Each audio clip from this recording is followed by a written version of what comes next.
All right, all right. Hello, everyone. Yeah, it's Wednesday night. This is the TPN After Hours show. If you happen to be watching this after the fact, we typically do this every other week, Wednesday night, starting right at 10 Eastern Standard Time. So feel free to check it out if you want to see it live or Eastern be a what Daylight Time. Eastern Daylight Time. I forgot EDT, not EST. Yes, you've already heard one of the voices of tonight, so which most people will probably recognize. But yeah, this is the TPN network, so we try our best to provide streaming content almost on a nightly basis. Kevin, appreciate the kind words there, and Conti, how you doing, buddy? So yeah, looking over here, there it is. Oh, looking over here, we got Sunday nights would be Jordan and Becca with Hub Challenge. Monday nights is Hottie, Frisco Pinball. Tuesday nights is Mike and his family, Carter and Lisa, on Tuesdays. Wednesday night, here we are with Flipping Out Streaming. And then Thursday nights would be straight down the middle with Chuckworth, followed by George Don't Panic Flip, and then normally Jedi McMuffin there on Saturdays. And then real quick, we do TPN. We actually have some awesome sponsors that help us out here so that we can do what we're going to do. So to roll through them real quick, Comet Pinball for any and all LED or light needs, check them out. Measle Mods make some awesome mods for most of your games. I have some in my Turtles that I really enjoy. Scorebit, Jay and his team make an awesome device that you can put in literally any pinball machine to hook them up to the internet. And that comes standard with all JJP games. Stern Pinball, makers of some amazing machines, including some behind me and others that you're going to see on camera here. Doug Speaker Light Kit, you're going to actually see two Speaker Light Kits behind me that are from Speaker Light Kits. They are fantastic, and once you get one set, you will probably buy more for the rest of your games. Yeah, Ryan from Comment, he's all right. Yeah, Ryan he's a great dude. So Dr. Curly Tech, thanks for being here. And Hobbit Third Flipper, dude, freaking love the name. Hope you're doing well. Pinball Photos make some really cool photographic art that you could hang in your game room that you should definitely check out. Zach and Nicole Flipping Out, I'm very grateful for them. They let me stream for them, but I've also bought games for them. I've bought accessories from them. Anything you need, new, used, any accessory, reach out to Zach and Nicole, and now Greg for tech support for anything Flipping Out related or pinball related. And last but not least, Victor with Pinmonk. He makes some really great mods, especially his flipper cooling fans, which I have in all my Stern games. And they just let me stream consistently for a long period of time, keep the flipper coils nice and cool, as well as the silent fan mod for pretty much all your modern games to make sure your games stay silent. So there we go. So let's go ahead and introduce the four of us that are going to be chatting it up tonight. So here's our guest. I don't know why I leave this a mystery, because I actually typically name the stream TPN After Hours with Joel, Craig, Mike, and Dennis. So I already kind of, I don't know, let the cat out of the bag, but that's fine. So we're gonna work our way around, and you know what? We're kind of out of order here. So Mike, I don't know, you're probably not used to going first, but tonight's the Yes, night. So yeah, I get to Mike, go first. who are you? What do you do? And what was the last game of pinball that you played? Well, my name's Mike, and I play pinball. I stream on TPN on Tuesdays, as Joel mentioned, for pinballers. We also stream on our Twitch channel, Pinballers on Twitch, which we have been neglecting the last couple weeks. It's summer, we're out and about doing our thing. But the last game I played was actually Iron Maiden. And the reason for that was this past weekend at Yegpin. That game was prominently featured in the finals. And it sort of gave me a passion to play it again. Rejuvenated after watching the high level players play the game, in the finals and whatnot on stream. I've been playing a lot of the Iron Maiden since I've been back. And I mean, that's the first new in-box game I ever bought. Okay. And we still have it. And I don't think it's going to go anywhere. I mean, if I did try to sell it, my wife would probably kill me because it's her favorite. It's her favorite of the new Sterns. But the game is still so amazing, and that's one game that I still find really challenging. And I have a hard time getting through everything in the game. So I like going back to it to try and better my game on it, because I really do find it's a very technical game. especially in competitions and whatnot. Which I mean, I like to play competitively, so Yeah. that is a really really good game for a competitive player to try and learn and play. So yeah, I'm loving it. Awesome. And you've owned all 4 Keith games, right? Yes, So yes. So I actually had Avengers, Jurassic Park, and Iron Maiden at one time, and I actually sold the Jurassic Park to get Godzilla. So those are the 3 that I still have now. And Jurassic Park sadly has gone. I miss it, but you can't keep them all. yeah. How would you, in the order of Keith games, how would you put them? It's an always ever changing order. Like Iron Maiden starting to crawl back up on the list again, but Okay. it's probably still Godzilla, and then I'm gonna say Iron Maiden now, Okay. and then Avengers and Jurassic Park. Jurassic Park last. Yeah. Well, nice. Nice. Well, Mike, thank you. Thank you, like always, for being here. We're going to work our way around. Dennis. Yeah, Dennis, thanks for being here. What do you do? What was the last game of pinball you played? Yeah, I'm Dennis. Hello. And I mostly for the Pinball Network's co-host the Pinball Show podcast. So that's my primarily the main way I anymore engage with the hobby, at least through the network. And the last game I played was Godzilla. Nice. Have you broke the billion yet? No. What? I So was trying. where, like, what's the, you said Travis with Marveloco. Travis is giving me some suggestions on strategies to use that are kind of premium oriented and just good ways to blow it up if I can get all the pieces to align. The problem is just that I'm not getting that alignment to happen, though some of the parts are coming together. what is the I don't know. Can you give us I'm like not allowed to tell you. Travis is keeping it a secret. I think everyone but you is allowed to know. Oh, great. Thank you, Travis, for that. But no, it's interesting that I feel like, yeah, like a billion points in Godzilla is it's a milestone. Well, Mike's probably got a few billion on it, but for little me, I'm pretty, my skill's not that great. So I have a few, but Carter has the most billions on it. I think he's at about 6 or 7 now. He's got the high score. Wow. Yeah. FDZ Zombie Dog. Hey, how you doing, man? John Costin, how you doing? Hope you're doing well. That's Dr. John right there. And then yeah, put Joel in an isolation. Yeah, if you want me to take my headphones off, Dennis, so you let them wonder. let them wish they knew. All right, Mr. Hopwood, how you doing?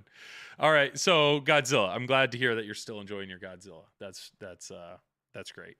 And then yeah, and then also with the Pinball Show, yeah, I had the opportunity to fill in for you this week, and I will say it was Zach has you kind of warned me that Zach would run late, and we started almost an hour late, so you weren't joking around there. Everything I gave you was truth. 100%. And I had told my wife originally.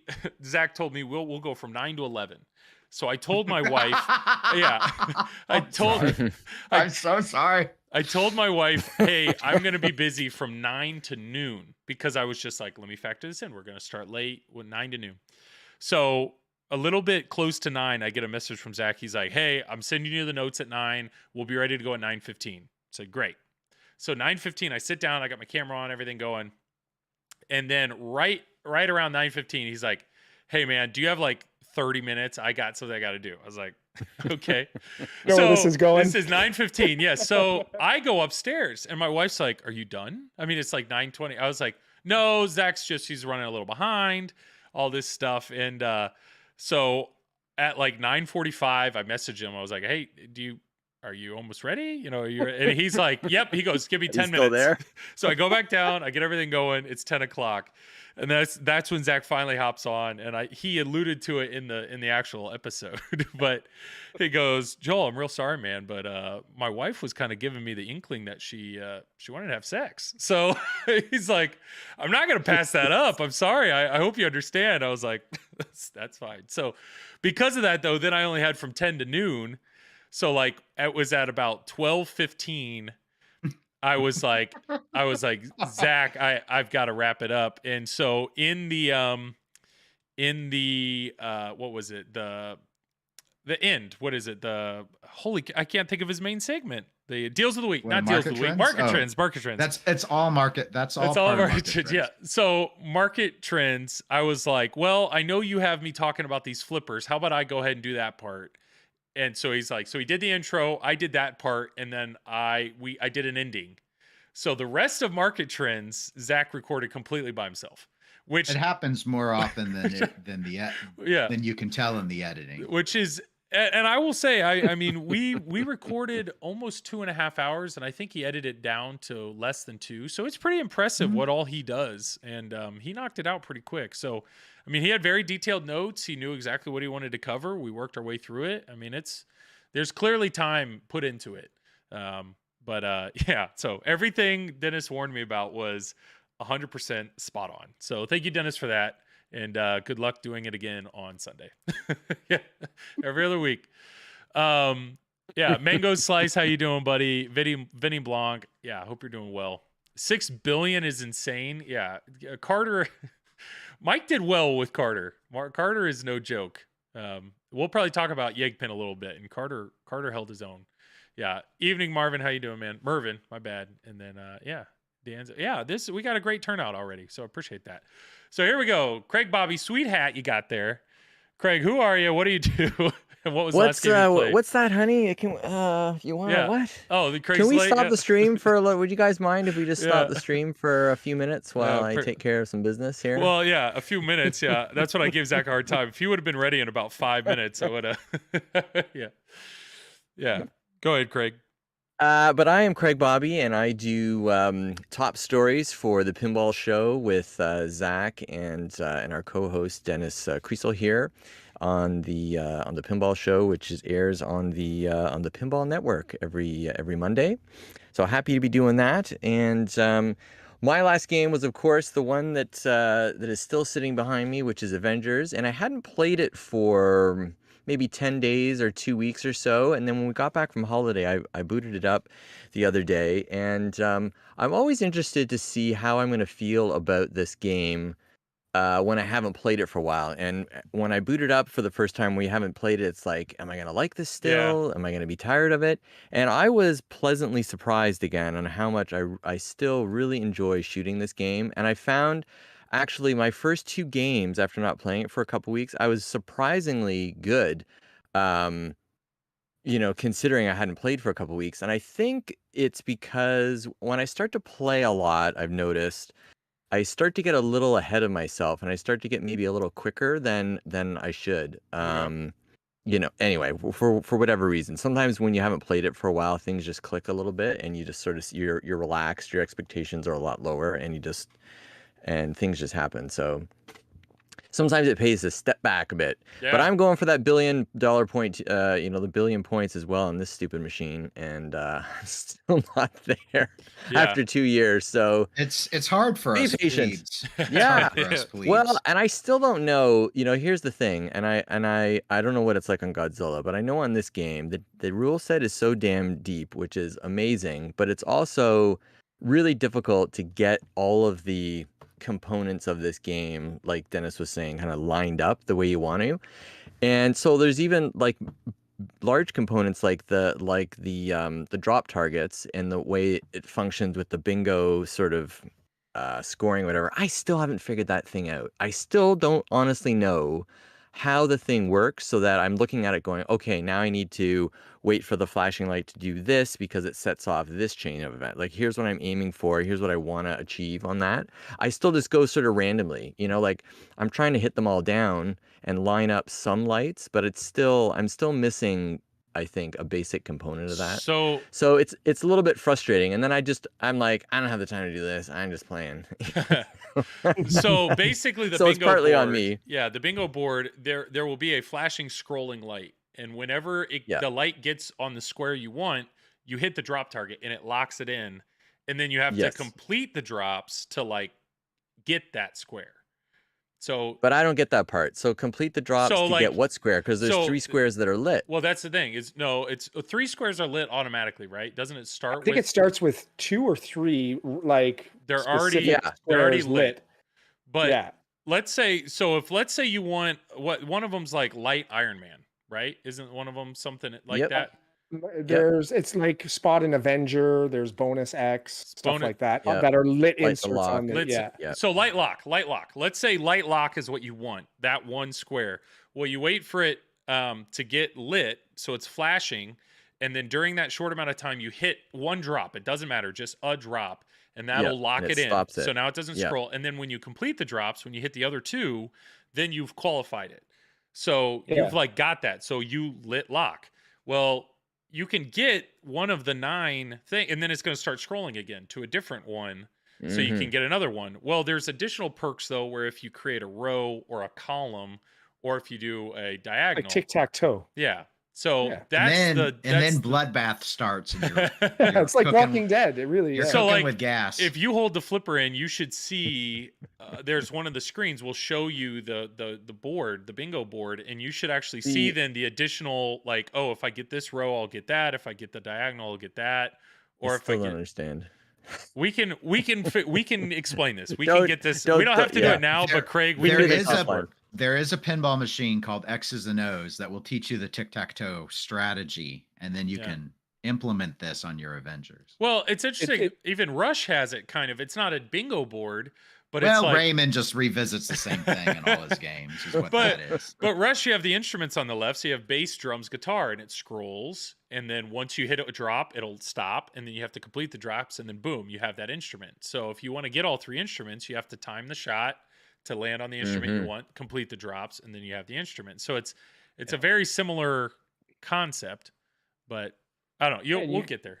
You could I'll also get do there a, one You day. could also do a super skill shot around the ramp, and if it comes down to the flipper and you hit the drop targets, it doesn't matter how many you hit, you will automatically get the square that it lands on if you're able to hit that reward. Oh, But it's yeah. really so the rush Mhm. is more akin to The Walking Dead because it's only 3 insert lights, and it's the same thing. You just want to get all 3 of them lit. Once you get all 3 of them lit, there's a multi-ball behind it. Whereas Avengers, you have the 9 grid, so it's like Walking Dead on crack, where you Yeah. have all the squares, right? And you have some spotted for you. And all it is when you get a row or a line, there's an award associated with each row and line. And that's it. You'll get like a ball saver or there's a lot of modes that actually start on those, like That's right. super Hulk Rampage, super Mhm. spinner, all that stuff. And you just need to hit the drop targets, lock in your insert light, and try and lock in a row, like a triple column, to get the award associated with whatever. With the triple column. Yeah. Well, Yeah. what's incredible though is how like there's quite a lot for that little bit middle of target, the game. right. Quite a lot for that bingo board, but you could completely ignore it, like you said you've been doing, Craig. Or I mean, if you really understand it, there's so much you can do with it. It's really That's pretty right. impressive. And yeah, Hobbit third flipper. I miss my Avengers. It's the bottom of the Elwyn stack for me, but still really like it. I think it says a lot about Elwyn because even the worst Elwyn game, whatever that is in your head, Mhm. is still better than a lot of other games. Like Yeah. a Such a lot of nice other shooting games, game yeah. too. I mean, when you're hitting your shots, it's so fun. I think it's really fun. when I interviewed Keith, I was talking to him about Godzilla. He says in his mind he feels Avengers is his best shooting game. So, which is interesting. But Jay, how you doing, man? So, well, Craig, thank you for being here. And Well, yeah, thanks for having me. We'll have to talk a tiny bit more about Avengers because on our Discord last night, there was quite a lot of conversation going on, and Zach was being Zach, talking about code, yada yada yada, and he basically was like, Zach Many feels like Walking Dead code is like God tier because it's so unique and nothing else is like it. And then people kind of started asking, well, explain that a little bit. And once he started explaining parts of Walking Dead he liked, people then started pointing out that that's in other games. And it was kind of blowing his mind. So one of the things that he was talking about, though, was the fact that in Walking Dead, to get to wizard mode, you have to complete six weapons, right? But there's multiple ways to do that. Like it's not like you're limited to only 6 ways. Is that right, Dennis? Am I saying that? You own Walking Dead. Yeah, but I'm not good enough to really worry about getting to all the weapons. So I'm usually more focused on the modes. But, Okay. But yeah, there are a variety of ways you can approach it. But there's I think but there's a that's it's wizard not mode. the- But it's not the only game. I mean, it's not the only game that does that. well, he was saying something along the lines of like instead of having if you had to do 8 things and you have to do them in 8 exact ways, that like bothers him. If you give me 8 things, but you only have to do 6 of them, so then you can pick and choose which 6 you want. Zach really likes that. And so somebody in our Discord spoke up and they're like, well, that's kind of like Trophy Mania with Avengers, because there's 32 trophies, but you only have to get 24. So you actually have a lot of options on which ones you want to focus on. And Zach was like, this is Zach here. It is my, like, Zach's like, what? Like, timeout, what? And so then we kind of had to spoon feed him, this is what you this, and here's the instruction manual, and try this. So Discord ended up last night with Zach having homework on Avengers. And I mean, Craig, have you ever been to Trophy Mania, or Mike? No. Have either of you? Oh God, no. I can't remember what the max trophies. I think I'm in the teens, but I can't remember how many I've got. What about you, Mike? Yeah, well, yeah, we've been there. I've gotten through the game a few times as well. I should look here. Well, yeah, you could probably see how many trophies you have. Yeah, you get your name up for it. I don't have my Avengers here anymore. We traded ours out for the Spider-Man behind me. Oh, here, okay, all right. What? So I don't know exactly how. No, it was not a permanent trade. No, actually, I'm kind of bored of that already, and I kind of want my Avengers back. But... Zach here, but I need inserts, and the weapons are more major accomplishments than that of trophies on it. So he needs 32 inserts in his play field for him to care about trophies. Then JJP should have made that game. Yeah, the inserts on Walking Dead are nice. I am getting a little tired of how much stuff is hidden behind the screen. Well, yeah, and a lot of these games, even Godzilla, there's so much in that game that there is. You really At least have to Godzilla look does through a it, good job about constantly keeping it up, though, and that's not true for all of the recent Sterns. So, Craig, I can glance up at pretty much any time on Godzilla and see how many more tanks do I need. Yeah. How close am I to bridge multi-ball? Yeah. Craig, Ray Day's asking, ask Craig about Thor multi-ball trophy. You had that one figured out? You said Thor multi-ball getting the super jackpot, and Thor is like a fun mini game for you, right? It's Craig? it's such a hard one because you gotta juggle those balls and hold that multi-ball for so long and hit the captive ball basically 4 times and then throw it up the Tony Stark tower for the super jackpot. Yeah. In order to get each jackpot, you have to either spin the disc or hit the number of flashing Thor shots to light the next jackpot value. And it's just hard to keep it alive, you know, for that length of time. Yeah. So, but it's fun. I've gotten so close. I've been at 4 like a bunch of times, and then I just can't make the last shot. For a long time, I didn't even know where the last shot was because it was not immediately obvious that you got to throw it up the tower. Anyway, it's harder to do on the premium though because that captive ball on the Thor has to travel further up to hit the stand up, because on the pro it's only you can an inch or two or whatever, and you can backhand it easily on the pro, but you can't really backhand it on the premium, so it's definitely harder to do on the premium than it is on the pro for sure. So here's one of those videos to make us all feel like we're so good at pinball, but our good friend IE Pinball, Carl D'Angelo, he has a video here of Stern Avengers Infinity Quest Trophy Mania hard mode, final wizard mode. So I think this is actually getting all 32 trophies. Yeah, this is the hard mode version of it. And like to qualify it, you have to get a gold, right? So it's like not only did he do it all, it's not he's got a gold, everyone. He got this guy, Carl is not. It's so frustrating watching that because it's like he makes it look so damn easy. Like I'm watching it going, why can't I do that? Like, why can't we all? Like Carl? He's just hitting shots. So much of that game too.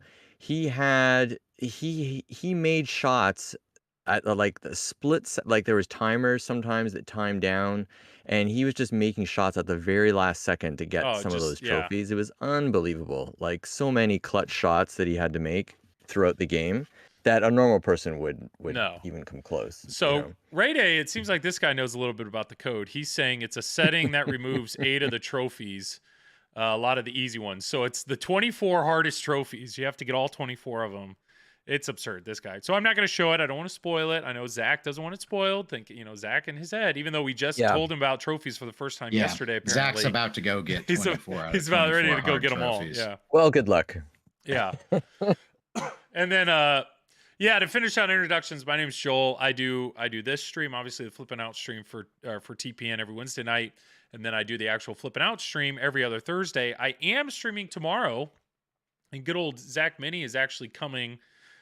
He's coming tomorrow to pick up GNR, which is sitting behind me. And he's swapping it out with Toy Story. So I will have a Toy Story 2 stream. And if the timing works out, I think Zach's actually going to hang out and he may actually stream with us. So it'll be interesting to finally see Zach's playing abilities on camera. Yeah. So let's see. Exposed. Yeah. So that's tomorrow, Joel? That's tomorrow night. Wow. Yeah. So, Zach, Dennis, you're invited to my house if you want your Dennis want to meet me at Joel's. Did he just invite someone That's what he to said. your house? He's invited you. He said, Dennis, you want to meet me at Joel's? That's super creative of him. Yeah. Well, unfortunately, I work for a living, so. Oh, well, yeah. Well, one other thing, I know a lot of what's said in Discord, we normally try to keep within Discord, but there was one statement that I think you're leaking. Oh, there are going to be so many complaints. I'm not leaking. It's more of a conversation topic, and I got to find it. But it was a statement. I'm not going to say who wrote it out, but they explained it really, really well. And it was basically like, what makes a game a keeper? What makes a game I don't know, how does a game stay in your collection? And I know Zach preaches moments got to be moments. And then I know you competitive people are like, well, you got to give me options, you got to give me a good path, you got to give me points, like it's got to be rewarding. So I mean, this conversation, I got to scroll up here way too long. Moments are different for different people though. Right? Like, I mean, a moment for somebody could be, just an animation on a screen that you've activated, or another moment could be lining up a triple multiplier, big point jackpot shot. But that's the thing. So this is the statement that I think is the person who wrote it. Very, very well done. But the statement is super simple. He said, the best games make the moments worth good points. It's that simple. Sure. That's the same. But it sounds simple. But the follow-up was like Turtles. Turtles makes you feel bad. Like when you play. Like Turtles is full of moments. I love that game. Like completing a mode is a good feeling, but it's not worth anything. Like GNR, the whole song is a moment. But unless you have your multi-balls maxed out going into it, and unless you have the right patches, and unless you check out at just the right time, unless you do all those things, it's not worth anything. It's not worth any points. So it's a moment, but it doesn't. But like you said, Mike, like cashing out a huge jackpot, you would hope hitting that shot though, there's some sort of, it's choreographed light show or choreographed something like, to make it a moment, but also reward you with the points for that moment, right? Yeah. For me, honestly, the game, at least one of the newer games that to me has the most moments, right there. And I know Dennis will, agree with me Guardians, because I know he loves Guardians. Oh yeah. Okay. This game to me has, and this is a competitive player speaking. The moments for me are lining up your huge, jackpots with multipliers and everything as well. Whereas like you're talking about, finishing modes and whatnot, equally good depending on what type of player you are. But for me specifically, this game has more moments than anything else. Ray Day, Mike was clearly pointing to a certain owl. That game has moments too. Yeah. It's just harder to get those moments right now for me. Okay. These moments are easier to get than those ones. And hey, Mike, I know what you mean about those hard moments in Rush, but I get it. I know they're there and that I experienced a few of them, but I'm just trying to think back to like, some people say Medieval Madness, right? People love Medieval Madness. Okay, well, the first time you destroy that castle, it's like, wow, what a awesome moment. but it's not worth a ton. But yet there's a whole strategy on just focusing on castles and like blowing through it, and I don't. But then the moment's kind of lost. I don't. Do you have a good example, Dennis, of like a game that has a good moment that also has a good payout in points? Or Well, I mean, Castles actually isn't a bad example because it is actually a very lucrative. I'd say Attack from Mars is a better balanced game than Medieval Madness, Okay. and Yeah, where definitely. Castle all day is a viable strategy. I mean, Castle's boring though. Like it's well, I actually yeah. any moment will become tedious if if there's only one, right? Like if Yeah. all you were concerned about with Godzilla is Godzilla multi-ball and watching the building fall, you're going to get bored with it eventually. Mhm. But the idea of the suspense of the destruction jackpots and how valuable they are. So from a point perspective, knowing if I brick that shot, I am hurting my entire game from that point on. Yeah. Every miss is devastating enough that I've started with Godzilla to do something I don't normally do, and that's actually push the start button and restart if I don't have a good ball one, which is not a strat. It's not something I normally do. Yeah. But it'll be like that with how I want things to go and flow. But having that, or the success of hitting your Godzilla's in rage, hit the right ramp, hit the left ramp, do the inner orbit, all that sort of stuff. Those are worth points. So that's if the way to appease the moment peasant, because they're peasants, is just to have good choreography, you can layer that onto things that are worth points. Yeah. And that's So they don't have to be separate. You don't have to end up with Middle-Orient. Middle-Orient. Wow. Yeah. So we've got some really good examples here in chat. So awesome. I love this. Destroy the ring. Absolutely. That is a huge moment. But I mean, some of these wizard modes, like I know, like GNR, what bothered me when I was streaming it, and my goal tonight is not to just like talk negatively of GNR. It's going, it's okay, it's on its way Yes, out. it is. I Yes, it can't is. believe he's letting you get rid of that so quickly after you whined about Rush for months and months, and you were stuck with it. But GNR, it's like what bothered me was the first time I got to the first time I qualified a one of the wizard modes.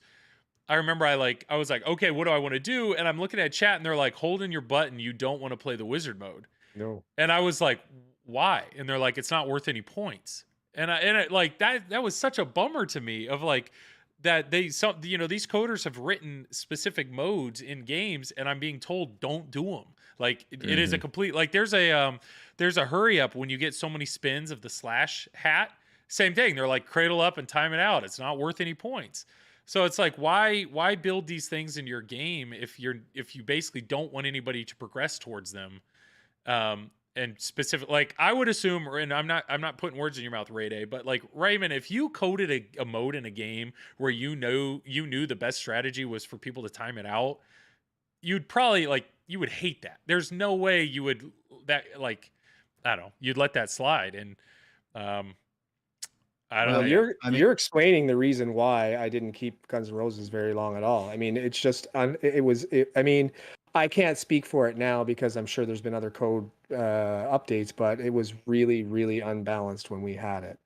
And those were, if you actually, even if you were trying to get to the final wizard mode, and it had nothing to do with points, you were still timing out those album wizard modes as well, because they took a lot of time and weren't worth doing because you just wanted to move on and get to the next one so you could finally get and see that final wizard mode. Yeah. And I know even when I had Avengers, I had gotten to this point where I was trying to see different parts of the game. And I remember Travis Murray was actually with on the headset once, and Travis is like, believe it or not, if you actually try to chase points, you're gonna actually achieve moments along the way. Like if the game's coded correctly. So Dennis, I don't know Travis's secret path that he's giving you for Godzilla, but I'm assuming I'll share it since you've begged so much. And Mike probably knows all this stuff. So one of the things Travis suggested, and some of these are just basic tips, are don't fall for the trap of immediately trying to start Godzilla multi-ball. You want to do that after you've done a number of other things on premium and LEs. Get your ball lock going for it though, and then go into Geigen so you can easily loop and you'll be able to exploit your jet attacks at the same time because those in lanes are going to start that up. And the part that I'm having trouble piecing in is you want to start Rodan before you do all that also to get your 2x Your two scoring. times. Yeah. So I've gotten 2 of the 3, but I can't. And I'm also trying to delay starting my monster fight until I do things like tank, multi-ball, and bridge. And I have a lot of trouble sniping 10 tanks without killing 2 of my balls. Yeah. But so I've been doing a lot of Geigen. Yeah, it's a lot of ramps. Yeah. You know, he attacks me with his hook attacks. Geigen is a good mode too Yeah. to bring in because hitting the ramps also makes progress towards the multi-ball as well, right? Mhm. So it's It'll drop the building. yeah. So what I do sometimes is, now this is on the pro, right? You're gonna take Geigen, make your multi-ball progress there, quickly switch cities, get your multi-ball ready, and when you're doing that Geigen, you'll get your 2 ally awards because you're also going to do the jet fighters. Change your cities, start your new monster, bring in the multi-ball, and then you've got your 2 allies, you've got all that stuff going with a fresh new monster and a multi-ball. Mhm. And that's something I'm trying now, is going right to the next city to do the second monster. I was for a while sticking around, just trying to do the annihilation. Yeah. And pick everything off in Tokyo, but my scores aren't as good when my second highest score was doing that, but my highest score, I have broken 900 million, and my highest was moving from city to city. It's crazy though, because so many, like David here is, I'm staying in the same city. Some people are all about that, like stay in one city. And I think Ray, maybe I misinterpreted you, Ray, but he said something about, I forget what he was saying, but he's like, from a code standpoint, he almost wants to encourage you to do cities more often, or because some people are staying just in one city and trying to max out everything.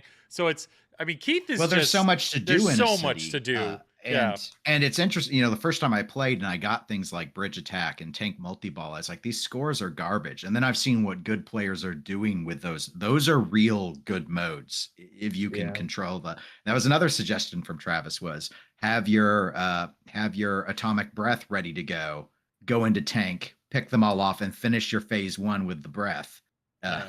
It's hard enough for me to do that because those tank spots move around if you don't hit them quick enough, but you can get a lot of big points if you can get into phase 2 of tank. So Ray, if you do that strat, Dennis, if you're still on the same ball and have good annihilation going for your tier 2 battle, snap, pick the multi-ball one since 100% safe. So that's the middle one, right? That's the middle of the tier 2. The middle of the 3. Because if the other 2 tier 2 modes, it's either finish or drain. There's like nothing else you can do. If you do the multi-ball one, when you're out of it, you move on, continue making progress. Because he's saying as soon as you come out, change cities before you accidentally drain, so you get a good Carnage or start Godzilla multi-ball. It's so hard for me because when I'm in tier 2, I want to fight King Ghidorah because it's King Ghidorah. Yeah. I mean, and that mode can, if you can do that mode properly, you can really, really put up some big points on it for sure. Craig, are you taking notes, man? I mean, you've got This are you is ready? For you, Joel. I'm giving you all the Travis secrets. Raymond's helping you out, dude. I'm jealous. I forget who. I think it was T-Mick earlier up in chat that said he's getting his premium. Yeah, I'm on that same list, that flipping out list, but I'm a whole lot lower than you are. I'm not in the mood. I'm not in the mood. Craig's not in the mood. Craig's not in the mood to get his yet. Oh. And Craig, we're giving you a hard time because like Zach has he has rush premiums and pros in stock ready to go, and your Canadian distributor has got nothing. It's like blink, blink, blink. They I only don't know have, how many they only they have get rush. They only have rush. Yeah. You better be in the mood for that when it shows up. I'm ready. I'm ready now. Yeah. What do we have? When you're playing multi-ball and have heat ready, do you try to trap the ball first, then activate heat ray by holding the button with your chin? Is this even allowed? Yeah, it's absolutely allowed in competition. I've not actually done that on mine. On Godzilla, the chin attack, I call it. I've done chin attack with Star Trek quite a bit. Yeah, where I might want to prep the vengeance for maybe going for the extra ball or something. I'll use chin attack or I'm in the vengeance mode and I'm like, I'm all trapped up. I'm going to get it ready. So I just need one shot. That's my favorite thing, actually, is to save all of the torpedoes on the round 1 vengeance and then launch them all into it. So I just have to shoot the shot into the center and clear the multi-ball. Ideally with the mode running, but otherwise I feel really stupid. Yeah, it is amazing. Even just when you hear we kind of take it for granted in the modern era, just how deep and how complex these codes are and how much time is put into the into programming them. It's quite something. It's Dennis, you could play that game for years probably and never get bored of it. I'm assuming. I know I've Well, been that's playing because this I game ain't for never 2 getting a years. 5-year mission. Well, that's right. so, That's right. So it's easy when it's too. I mean, maybe the argument, Craig, would be: are they getting too deep? Whoa, Is Macho Avengers? Are there too many trophies in Avengers? Yeah. Macho Pinball, Maybe. thank you for the follow. Too deep is an interesting thought, and I know I asked that question to George Gomez and to Keith, which is just like, how do you do that? How do you plan for, you want to have something that a novice can just get to easily, but then you also need depth Some to other keep people stuff, yep. entertained. I don't have a I I mean, don't know how it's they do it. as a case in point, and obviously this is beyond depth because one of these examples is not considered a deep game, but I know there are a number of people who have owned Iron Man and owned World Poker Tour and have been very frustrated that they cannot quote unquote win those games because do or die multi-ball is nigh on impossible. I know Carl D'Angelo did it and it took a great deal of work. Yeah. And then Kiefer Invitational. And when you hear an interviews with Kiefer, he's like, well, I put that in, but no one was supposed to get to it. But to everyone else, it's like, it's the ultimate thing. So we want to get to it, but human beings don't get to it. And it's frustrating for a lot of people to own something and know that they are not meant to ever actually get and see the end.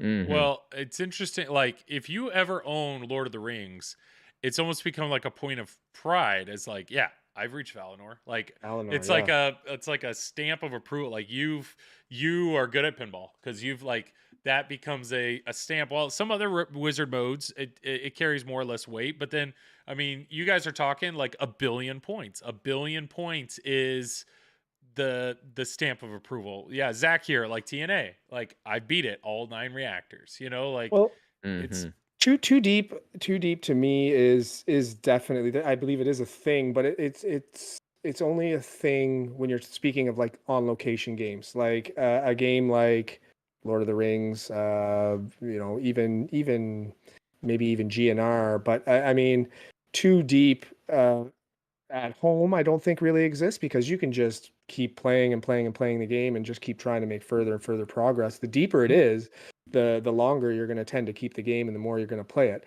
But on location, I do believe that games can be too deep. It's hard.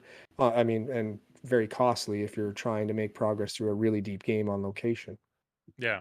Well, yeah, that's where it's surprising. I mean, I follow some of my local arcades. They're like Facebook pages, or I see friends of mine post their scores of games from local arcades. And like to see them have higher scores on a game that I own, I'm like, this is my game. I'm used to it. It's set up exactly the way I like it. And you guys are outscoring me on location. Like that's a whole nother. I mean, I understand why the Insider Connect, you have the verified check. Like it really, in my mind, it means more like when you get something on a location game, because those, unless you're used to putting a lot of money in it. I mean, Dennis, you said, I heard it on Collector Gamers, that you played some Godzilla when you were on location, but like that game, even though it's a game, I'm assuming it felt totally different. Or, well, it's a different model. Yeah. Too. So yeah, it was dramatically different. It didn't stop me from dropping $1 in and getting a dozen achievements on one play, but yeah. I mean, as plebeian as I am by collector standards, by location play standards, I'm quite good. So. There you go. Well, hey man, chat's flying, so I'm trying my best to keep up with it. But yeah, keep the conversation going there. I'm seeing a lot of like Pirates of the Caribbean. Nobody's gonna get to that wizard mode because it's not coded yet. That's the inside joke there. Macho Pinball is alive and well. I'm excited to see that. I'm not even going to attempt to try to read his remarks in the Macho voice. That's just not going to happen. When do we start Pinball Wizard Mode speed runs? Believe it or not, there is actually somewhere, it may be like Speed Demos Archive or something. There's some website that actually does track speed runs of pinball machines. I think it's actually pinball speedruns like .org or .com or something. We did it for a little bit when the pandemic first started. We were messing around with a lot of the speed run stuff, and I even think we might even still have a couple videos on there. But I know Laserlos had done a Speedrun lot pinball. of those speed runs, lots of those. So you'll probably see some videos of some streamers on there who were doing some of those speed runs. There's Carter Oh, one on right there. Avengers there. Yeah. Mhm. Collect time, Jim. Is that 1 minute and 13 seconds? Yeah, so that's starting. That's from the start of the game, starting the game, lighting the gem, finishing the mode, collecting the gem, sort of thing, right? That's and there's a timer on the screen that we put on there and everything, and And yeah, I you think he has one up there for Fishtails too. let's There see if used to it. be years ago when Look at his with Games hair. Done Quick. Look at that COVID hair. Look at that hair. Carter's hair.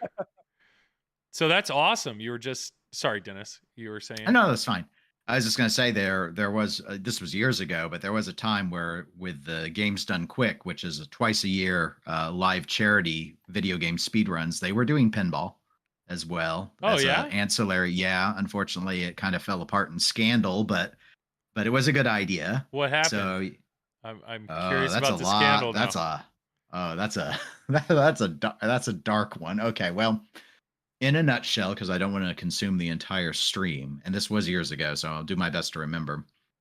The organization that was running it didn't really make clear how the contests or the drawings were working for the prizes in what I would identify as an appropriate way. So just so you understand, the way the Games Done Quick works is they work with a couple different charities depending on if it's the winter or the summer. But any bits or donations that you do on Twitch, 100% of that goes over to the charity of choice.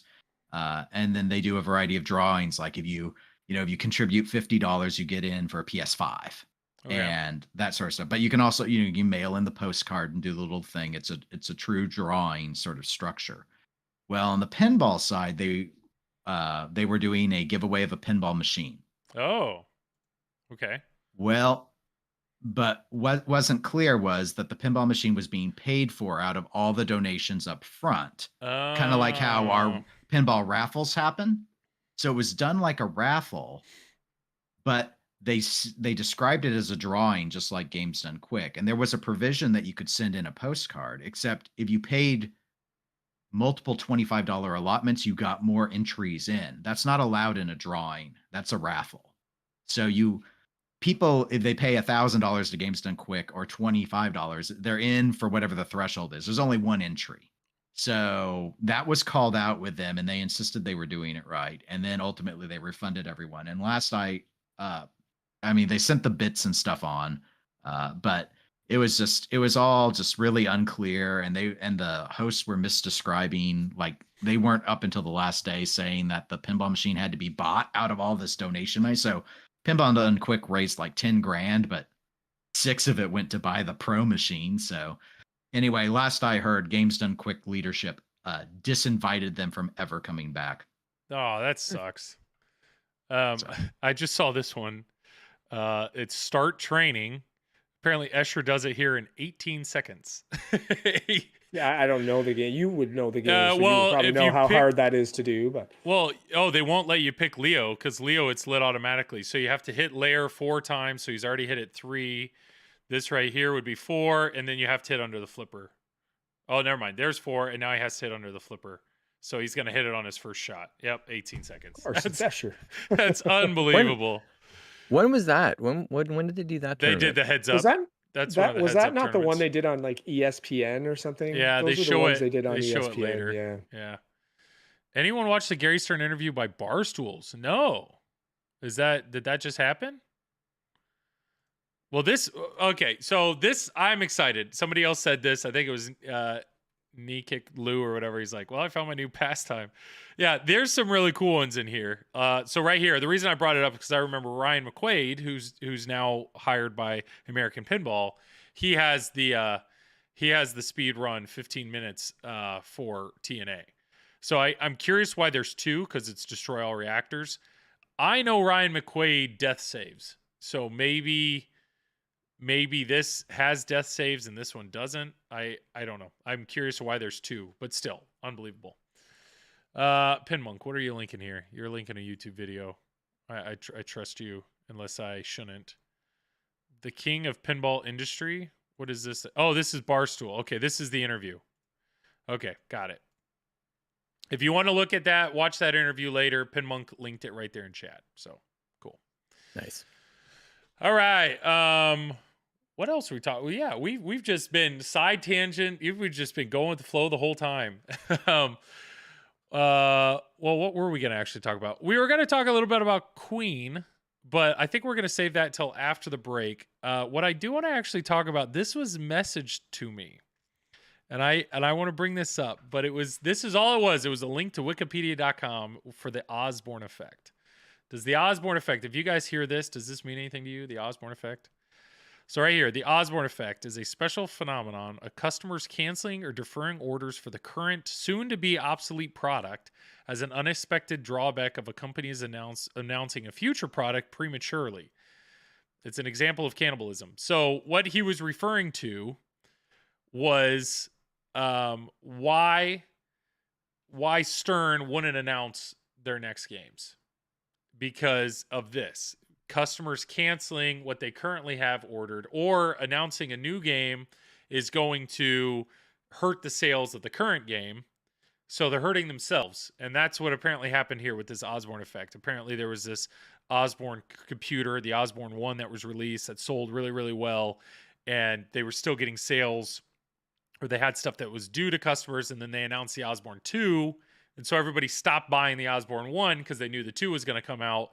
And I think it actually bankrupted the company or something because something didn't work out. I don't know. I didn't read the whole thing. I think that's why maybe some companies, and I know you guys discussed the non-refundable deposits on the Pinball Show, but that might be a reason why some companies require that as well, because they can't prevent another company from announcing a game shortly after they've announced a game, right? So if they require a non-refundable deposit, let's say JJP on Toy Story, and then Stern comes out with Venom or whatever shortly after, then maybe people will want to drop their deposit on Toy Story and put it on Venom instead. So that would be an effect, a reason why maybe they justify putting these, non-refundable deposits on games.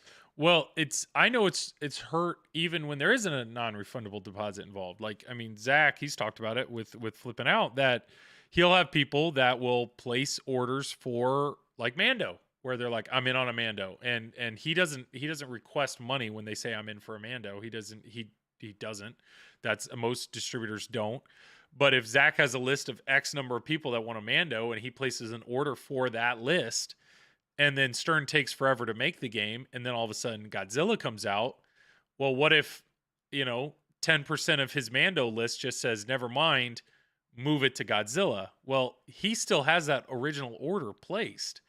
So, he can't amend that.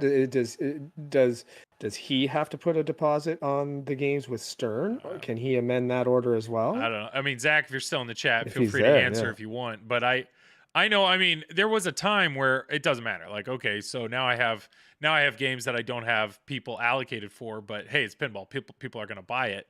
I can amend that. Can is a choice. Yeah, you probably don't want to be that distributor because the numbers that you told them, Stern probably ordered parts based on that number. Yeah. And now all of a sudden, if every distributor says, wait, we don't want as many Mandos because Godzilla just came out, you're gonna get some bad blood there. So it's a weird cycle. Like, I don't blame pinball manufacturers. Like, I don't blame JJP for taking $1,000 deposits because it kind of locks people in. But at the same time, I mean, Dennis, I know you have very strong stances on putting money down. Like, TNA, you did not buy it until they had a game made, right? Yeah, that's correct. So, I don't know. This is crap. This theory is not true. This Osborne Effect? Not for pinball. Well, explain that. I'm curious. Because the Osborne Effect's about obsolescence. Is about a replacement. It's like a new. It's like the PS5 makes the PS4 obsolete. Okay. That's not the case for pinball. Godzilla didn't make Mandalorian obsolete. They're two totally separate standalone objects. While I get where maybe the person who sent it to you was coming from, it's not applicable. It's a misappropriated use of the term. Okay. And in my opinion, the reason companies do not announce games is habit from the arcade era, where arcade operators would buy what was currently on the line, and there were reasons to not want to undermine that. With home collectors, there are two types: that are those that are going to buy a theme, or those that buy everything. That's Yeah. my opinion. So if you're someone who's going to buy everything, knowing that Godzilla's coming is not going to stop you from buying Mandalorian. And if you're someone who cares about Godzilla as a theme, you were never buying Mando in the first place. I Right. I think it's good. I'm I see curious. no reason why they cannot shift to a video game model. And I don't think the price is the issue. I just think it's habit. So you don't see if Stern announced games ahead of time, if they did that slate that we were talking about, where they're like, we're going to announce the 2023 releases, I don't know, January 1st of every year. You don't think that would hurt any? Like, you think it would be helpful, or it doesn't matter, hurt, harmful? I don't know. Do you have any? If anything, you mentioned the issue about people pulling back an order for, say, Mando because Godzilla comes out. If you knew ahead of time, you'd actually cut down on that withdrawal, would you not? Oh, Because because people yeah, know exactly what they're wanting in the upcoming slate, and they're not going to stick their money down on something and then, be this sort of fickle creature that flows in the wind to the next. If that's really a widespread issue, they would be able to plan around it. So yeah, you might see lower Mando orders initially, but aren't we still ending at the actual like precise count that we want? So we're Yeah. saving money on the back end, right? yeah. I mean, I just don't see it the same way, but Well, I think Yeah, these are I think it huge just dollars.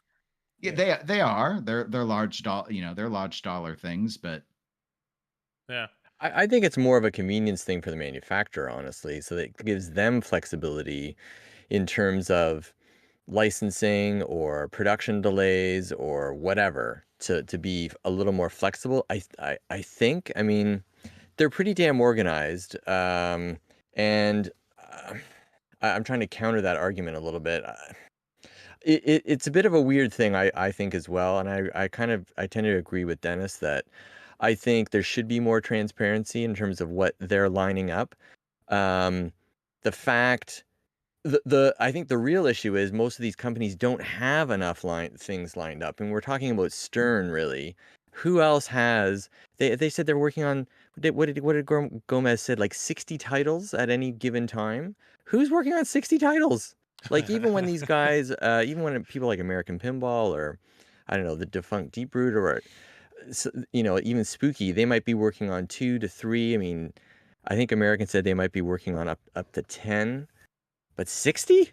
So where do you start that list in terms of licenses that they've acquired? Then they have to decide, okay, what's going to go where, and how long does this license, last? So I think it can be a bit of a complication for these guys to kind of work it all out. And with production delays and stuff, I think maybe there's a fear of disappointing people that it's not. If you announce that Venom is coming out in September, and then you miss that September deadline. yeah. You know what I mean?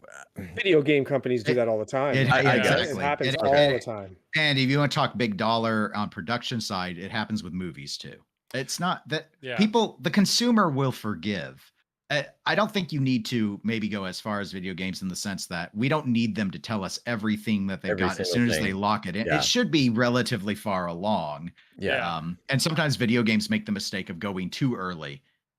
And outside of a sequel, it's kind of goofy. Like, okay, well, we know Elder Scrolls 6 is coming in 20 years, but if it's a new IP, some they of the hold Final it closer to Fantasy the games vest. too have been like Oh announced yeah, well, they take years takes and forever. years. Forever. Yeah.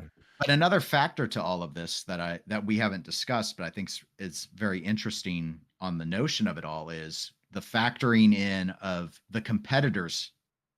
We're only been talking in terms of like Stern competing with itself. Yeah. If anything, I would say it even makes more sense for the smaller manufacturers, because if they announce a really exciting theme, they could potentially long-term poach dollars out of the market away from Stern. Like if you knew that Jersey Jack Pinball is going to be putting out John Wick, and that's not a rumor corner rumor, I'm just making that up. Let's say they announce we have John Wick. We will be making John Wick.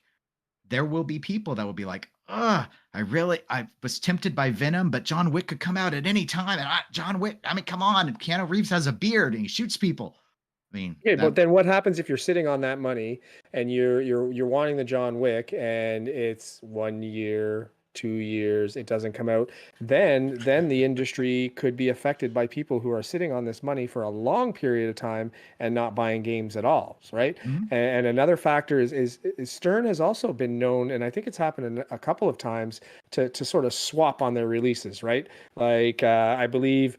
I'm not sure if Turtles was one of them, but Godzilla like was you would, supposed to be yeah, before exactly. Avengers. Like they would have X game, let's say Turtles, scheduled to be their Q2 release game, and then for one reason or another, whether it's production delays, parts, whatever, they flip it around and then they release Avengers instead. So if you're expecting this Turtles and then it doesn't come out and it happens to be Avengers, then the market may be affected there as well, because then you're going to sit on your money longer, and then the Avengers doesn't sell as well as it could have or would have maybe. Yeah. Well, we've talked about this. I know I talked about this on Triple Drain. I think it's been like, this is not, I think as pinball enthusiasts, we'd all love to know. We'd all love to know with more confidence what's coming in the mid, like what's coming, so we know what to get excited for, whether I should hold on to my money or start selling things to prepare for something, or what. I mean, we'd all like to know it, but as an actual, like, is it going to benefit? Would Stern sell more games? I don't see it benefiting Stern, because you're giving up that flexibility that you're saying, being able to swap things or delay things. Or if they would announce last year that in 2022 these 3 games are going to come out, and then at the beginning of their year they're like, sorry, we're actually going to make 2 of those. It's just, I don't know. It is what it is, but yet you have small companies like Pinball Brothers that they just announced Queen. Well, how long is it going to be before Queen shows up? Can you order it now? Like, is it, or I mean, there's been plenty of companies that, announce again, or even Cactus Canyon. I feel like it was announced and it was forever before one was shipped. So even though it was announced, like, you can buy it now, it's, I don't know. People keep deposits in, Joel. Yeah. This is pinball. Y'all wait forever anyway. There are people still waiting for Big Lebowski's who ordered them back when I was like a teenager. Yeah. Yeah, good point. Weird Al. You can buy 2 and you get it right now if you want, though. That's true. That's true. Well, hey, we're going to talk about Queen, and we're going to talk about, what is it? Turner Pinball. So we definitely have stuff to talk about. It's a little past 11, so we have to do our ad video real quick. I know this is everybody's favorite thing, especially Pinmonk. So stick around. We do have some good stuff to watch.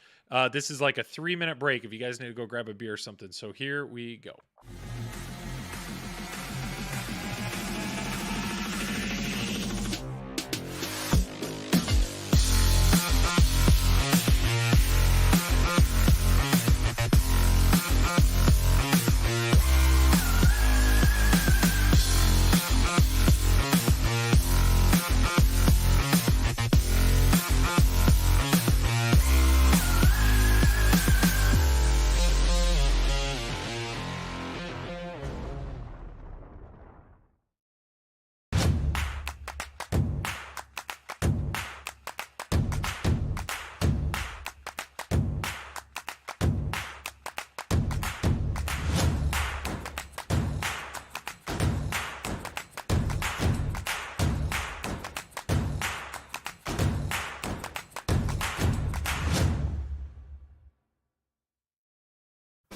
Your pinball machine deserves the best. At Comet Pinball, you'll find the best variety of LED products with the best quality LEDs, and most importantly, at the best price. Your collection is begging for an upgrade. Order yours now at cometpinball.com. Scorbit is excited to announce Achievements, the latest in an amazing series of features available to thousands of connected pinball machines around the world.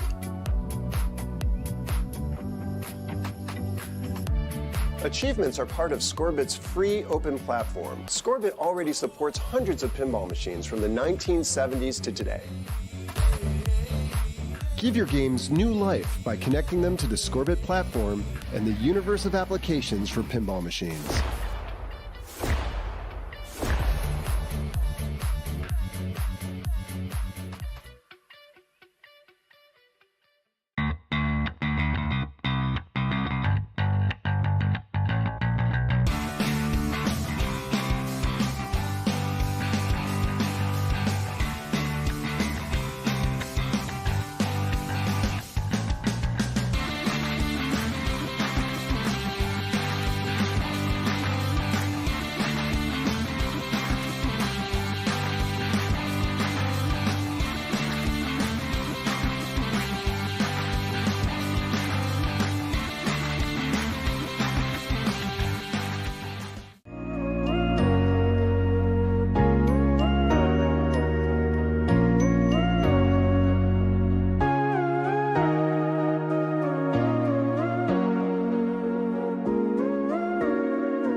There we go. Yeah. Well, thank you everybody that's still in chat. Everybody that's still here. Thanks for staying through the ads. I know everybody loves those so much.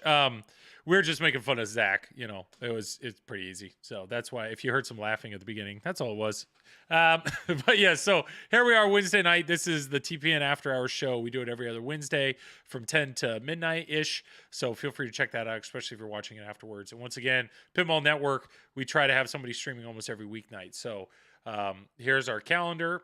So feel free to check that out. And then we did just watch the video, but yes, these are our 8 sponsors, which we are very grateful for. So especially like Pinmonk, he's in chat. So if you have any questions about him, feel free to, Pinmonk's right there in chat, as well as Zach with flipping out. So bye. It looks like Zach was wheeling and dealing, it looks like during the break there. So yeah, Mando Pro Premium, Rush Pro, and GNR are all things that he's got readily available. So we appreciate those sponsors. Can't find a Rush in Canada though. I know. So Rush Pro even no. Like I saw Rush. It sounds like he's got Rush Pro in stock. You don't have premium in stock, right, Zach? I mean, are most people going for the premium or? Yeah. Let's ship it to Buffalo. That's Craig. Just start driving, man. Just cross that border. I don't know. Throw a blanket on it. They don't ask, right? I mean, I've considered it. If you there's a company you can use called I think it's called Shipsy. That will actually transport the game over the border for you for $100, and you will obviously have to pay the duty and the tax and all that stuff on it. But for $100, they'll bring it over for you. What? What's it called? Shipsy, Shipsy, and I believe it's like in Buffalo. Oh, home of the wings. Oh yeah. I've actually been So what do you do, Mike? You ship it to their depot and then they kind of take it over the border? Yeah. So I did that with the hats, the TPN hats that we've got that Joel sent out. So he's actually I believe he ended up sending it to the US address just at the northern New York state border. It wasn't Shipsy. It's another company called My US Address. And I order parts from Marco there and whatnot, because actually having it shipped to there and then paying the shipping charge that My US Address charges to ship it to me from there is actually less than what Marco or some of the other parts dealers charges to send it directly to me. And I believe I did that with Zach as well for an Insider Connected kit. Wow. So it's literally, there's an entire company.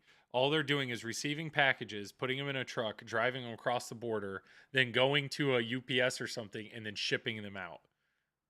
Yeah, no, it's completely legit. Wow. It's not illegal or But you're anything like that. bypassing the sacred Stern distributor network. Craig, for shipping pinball machines, maybe technically you're not allowed to do that because we're supposed to buy our pinball machines from our distributors here. So yes, I can understand that. I don't know that's a legality issue, but it's a territorial issue, I believe. Mm-hmm. So this is all hypothetical then, is what we're saying. So what do you meet them in a Walmart parking lot, Mike? And see if they cross the border? Like, what do you do? Yeah. It sounds like something you guys may need to discuss. You grab it out of the back of the white van. Yeah. That's right. Yeah, that's crazy. Well, I don't know what to say. That's crazy, man. That's crazy. All right, where do you guys want to start? You guys want to do Queen first or Turner Pinball? Any of you guys care? Maybe Queen first. Didn't you already talk about it like 2 weeks ago? So well, I know you did too recently on Eclectic Gamers. Well, what Craig, else is there to talk about? I think Craig's like all jacked up. So Craig, I'm gonna let you take the floor because he's like, dude, I'm ready to. I don't know. You were all pumped in our chat, like I'm ready to give Queen what they deserve or something. So I don't know. Take the floor, Craig. What are your thoughts here, man? Pull up that screenshot there, Joel, a little bit here. So. My thoughts on Queen, I'm very similar to what I think Dennis said on the show this week. I love the band. I think it's a great choice for a license. So if Stern had done this, I would be way more interested. I look at this as being a very middle of the road kind of standard looking machine is the most generous description I can bring. Okay. You know, the art is very uninspired. I'd say the layout is just good enough to be acceptable. I think the fact they don't show this in action, or you know, there's no video like Zach was saying, I think is a huge miss on their part. Because let's say it's a great shooter, I think a lot more people would be interested in it. Considering that it's Queen, and you know they've sold a ton of records, so there's obviously a ton of fans out there. Are they going to sell some just because it's Queen? Yes, I do think that, because it's that strong a license. Yeah. But I think sort of what Jack Guarneri was saying on the Super Awesome Pinball Show. I just think there's so many options.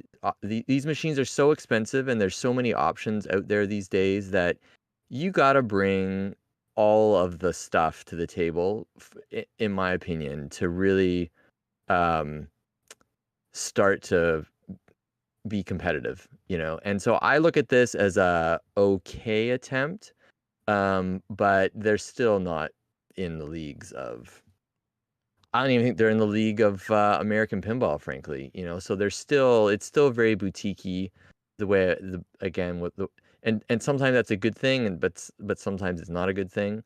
So I'm sort of like, it's kind of too bad. If I'm a Queen fan, I'm like, oh, damn Well, it. I don't want to interrupt you, but there's been some real good comments here. So first, Joe Windrader said, he goes, I would laugh my butt off if the music is Queen, but with Adam Lambert singing, which is the current guy that tours. Like, and immediately I scrolled because I'm like, it doesn't actually say that. I mean, it doesn't actually say when the live songs came from. Like, that would be insane. And then Hiker here, Queen is my favorite band. First Adam Lambert, now this. Freddie said it best, the concept of Queen is to be regal and majestic. Pinball Brothers must have missed the logic. So man, maybe it is a good shooter. I have no clue. Maybe the code is amazing. I mean, that's the problem, is that I don't think there's enough info here to really make an informed Can you not, from decision. the photo, get an impression if it's a good shooter, Craig? The live songs are from the 86 Magic Bus Tour. So, I mean, I would hope they're actually Freddie Mercury. And yes, Adam Lambert is a quality singer, but come on. You can't. I haven't been in the hobby long enough to really know. Okay. The Wimbley Show. Okay. Is there any information on like who designed the playfield layout or anything like that? I thought in the old days this was noted to have been primarily I don't know if it's in the flyer, but an Osler design.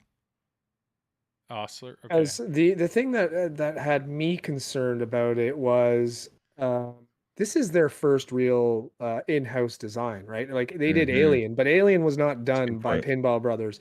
That was a original Nordman design that was done through Highway.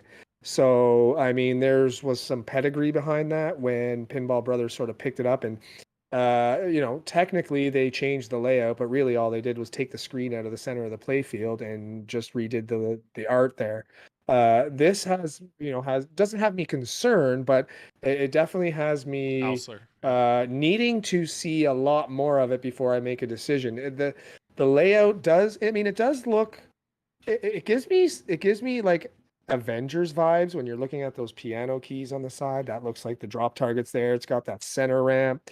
The layout is very similar. It's got a side shot to a stand-up target, like on the Pro of the Avengers.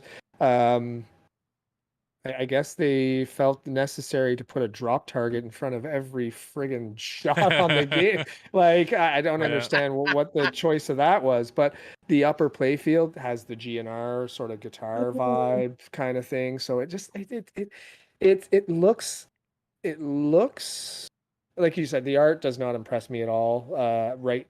I mean, I'd have to see it, see the rules, and they gave us nothing. They gave us nothing of that. They gave us some pictures and some words, and I mean, that's not going to be enough for me, or I'm sure a lot of other people, to make a decision on whether or not they want to buy a game if they're not a diehard Queen fan. Yeah. There's a lot of reveals that typically, I mean, I know we talk about Godzilla way too much, but there's a lot of reveals where you see, like when we first saw the layout of Godzilla, you know, and you see the one shot where it's like the upper flipper and there's the tail whip shot, it goes directly to the right and then comes down at you. Like there's shots like that you see and you go, what? Like I want to, like, what does that feel like? You know, like what is that? Like you as a pinball enthusiast, you see, like you want to play the game just because you want to experience something new or unique. Even like Stranger Things, when you first see the Demogorgon, it's like, I want to shoot him in the face. What does that feel like? Yeah. There's moments like that in a lot of reveals, and I'm sorry. I mean, sure, if I look at this, I'm like, I want to figure out what's going on with this upper playfield, not because I think it looks like, oh, I bet that's super satisfying. It's more like, well, how does that work? I don't know. What's There's nothing going on? Yeah, there's nothing that I'm seeing here that's like screaming at me like I can't wait to experience that. And I can just see, like I was saying about those drop targets, I can just see, you know, bashing those targets and then the ball's just screaming right down the middle again, right as you hit those targets. It's just, well, there's one, two, I don't know why there, the need to have all those there, but there. So three main shots. those are gonna cause problems, and they're also, I don't know. I've played Alien, so I'm going to assume that the mechs, they're all proprietary mechs that Pinball Brothers made in-house. These are not mechs that you can find in Stern games or anything like that. They made their own flipper mechs. They made their own flipper designs, switches, everything. So I don't know how strong the flippers are going to be, but a lot of those drop targets look very close to the flippers. So if you're going to be bashing them over and over again with hard shots off the flipper, how long are those drop targets going to survive? Like I don't know. So that worries me as well. That's a good point. I hadn't thought about that, about the I mean, I think we take it for granted, especially here in the US, like if something breaks in one of my games, I can buy it from either Pinball Life or Marco and it'll be there in 2 days, you know, or something. It's just everything's readily available. I didn't, unless it's a custom like plastic or something for a game. But I do think too, again, just to get back to my original point, not having a video that is produced for this game is a big risk for this company, because first thing that's going to happen is someone's going to get one, and just like they say, it's going to go out on someone's shitty iPhone 6 out to the internet, and they're going to get lambasted, you know.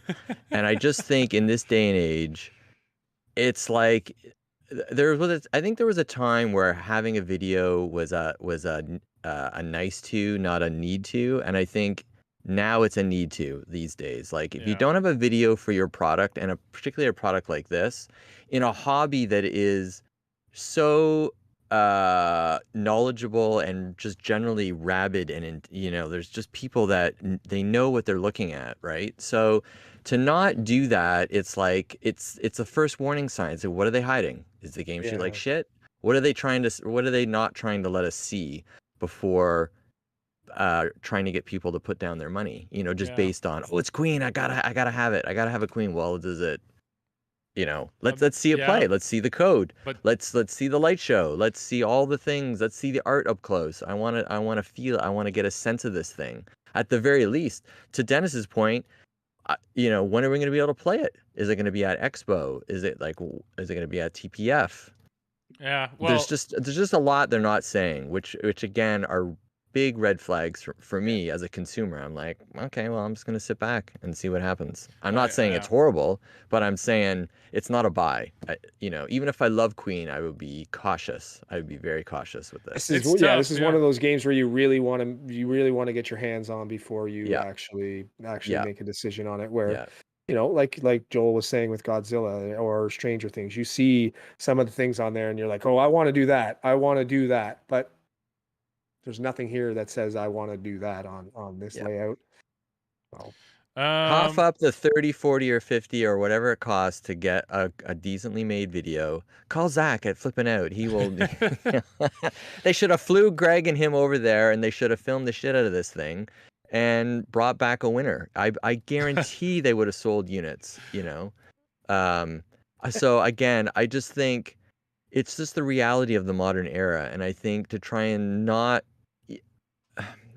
to not do that, I think is a huge miss for any company. I agree, and that's just my opinion. Ray's asking a really good question. So first off, this inner left orbit, this goes to a VUC and it shoots straight up. So actually, on this metal on the wire form itself, there's a metal flap.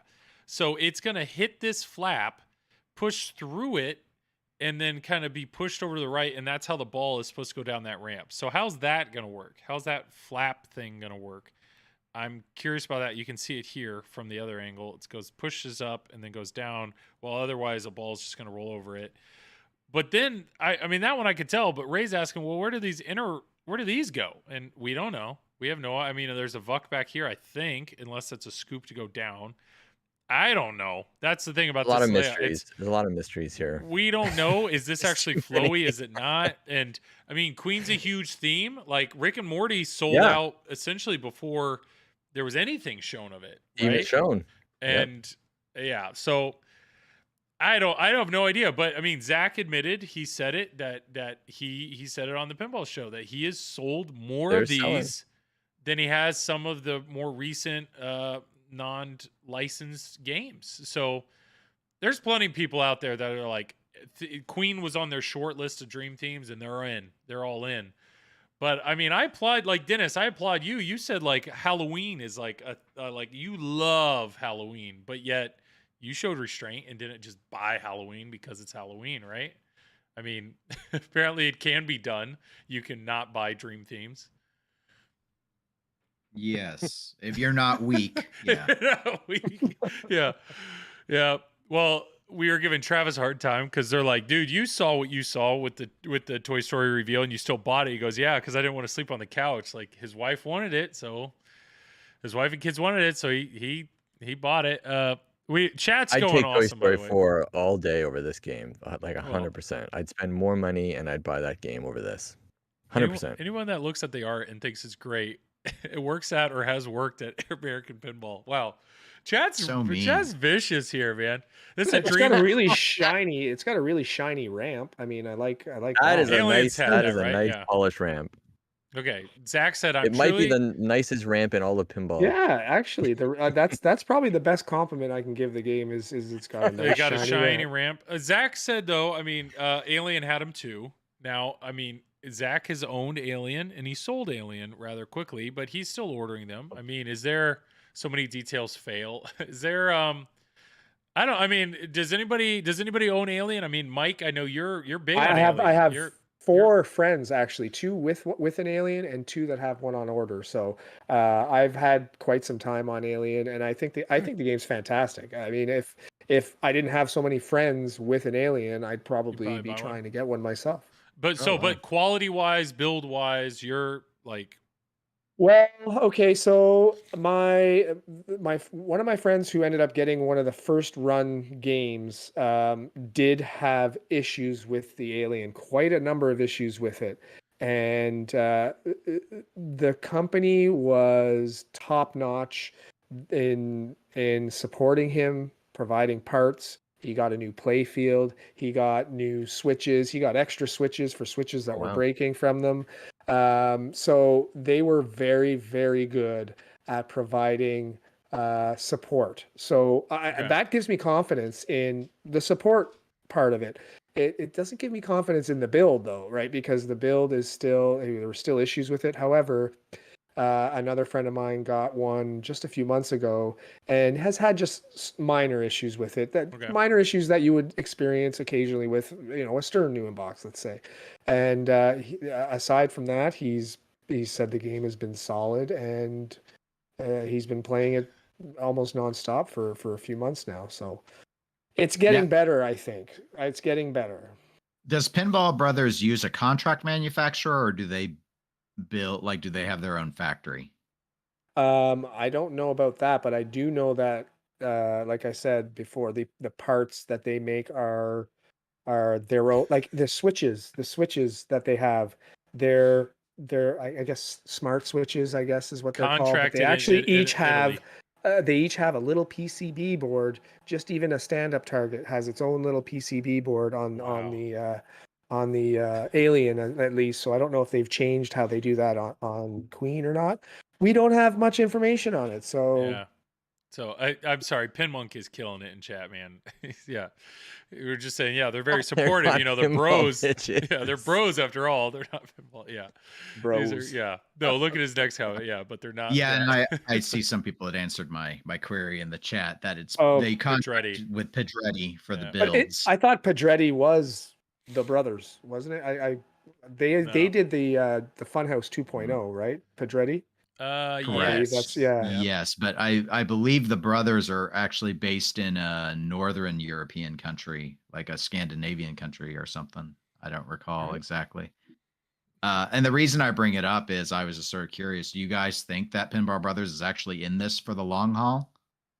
Or because they only had this license and Alien, right? Do you think they're just And knocking Playboy. out- Oh, okay. Oh, really? I didn't know that. Playboy, huh? So Interesting. you think they may just knock out the 3 licenses they have and move on, or? Well, I mean, obviously, Aliens was, other than some mechanical adjustments versus what Highway did to try and solve some of the technical issues, it's the same game. My understanding is, and as you saw, Joel, on Pinside, this is credited as Osler's design. I think Dave Sanders, who made some of the adjustments to Alien, has indicated from everything he saw back when the pop-up store had Queen a few months ago that the layout looked pretty much unchanged from Barry's design, which was back with Highway.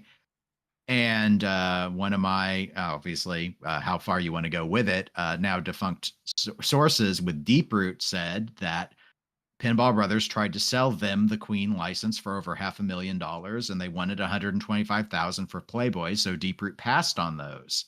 So they weren't interested in making them, or at least they were willing to get out of the potential of making them. And my understanding is Playboy was barely developed at all in terms of a layout. So I think I've seen some footage of it or photos. So I'm just kind of wondering if this is a company that I've not heard anything. This is just speculation, but I'm pondering if this is a company that has a couple of basically completed games from Highway. They sucked up everything they could from the Highway company before they allowed it to bankrupt itself, so that they didn't lose anything, and they're just making what money they can, and they'll walk away when the sales go. Do you think that's true? I have never thought about it until right now. I don't know. I'm trying to think of who. There's been like the face of Pinball Brothers. I don't know. I can't think of like podcasts or anything that they've been on to, a lot of these startups. I mean, this would be a good transition to our next topic, but a lot of these smaller companies, when they start up, it's typically like a super passionate pinball investor, and they blah, blah, blah, and they can't wait to fulfill their dreams. I don't know enough about Pinball Brothers to know if this is genuinely like the start of something great, or it's a good point. If this The is end of an experiment, Yeah. Well, I mean, you look at like Dave Fix, the moment he joined American Pinball, he's been on like 80 podcasts since then, and can't, like clearly that guy's into it. So, Is it smart for him to be on 80 podcasts, Joel? Nah, probably not. He could probably reel that back a little bit. But I don't know. It's a good point, Dennis. I mean, if it happens, you're going to be the first person I think of. Yeah. And I'm not saying that questions. That's the problem. And I'm not saying people would necessarily be out of luck on parts or anything if Pedretti is able to continue to produce what's needed. I'm just contemplating that if they felt like they got burned on their Highway investment, this might just be an attempt to, make lemonade out of lemons. So I was thinking, right? American Pinball's trying to figure out where Sonic went, right? Stern doesn't have it. Apparently JJP doesn't have it. But Who's the got thing it? is like in some ways it's sounding like I'm going to Pinocchio it and be like, are you a real boy? It's sort of well, if they don't have any designers and they don't do their own builds, then what do they have? Like, what are they as a company? Mm-hmm. Oh, well, so you're saying the 2 games they have, they were already designed. I don't know. Are they just coordinating this? To some degree. I think someone had to clean some stuff up. Yeah. Maybe you hire a contract programmer to flesh out the code. Maybe they have an actual coder. I don't know, because I haven't really heard them share much of anything.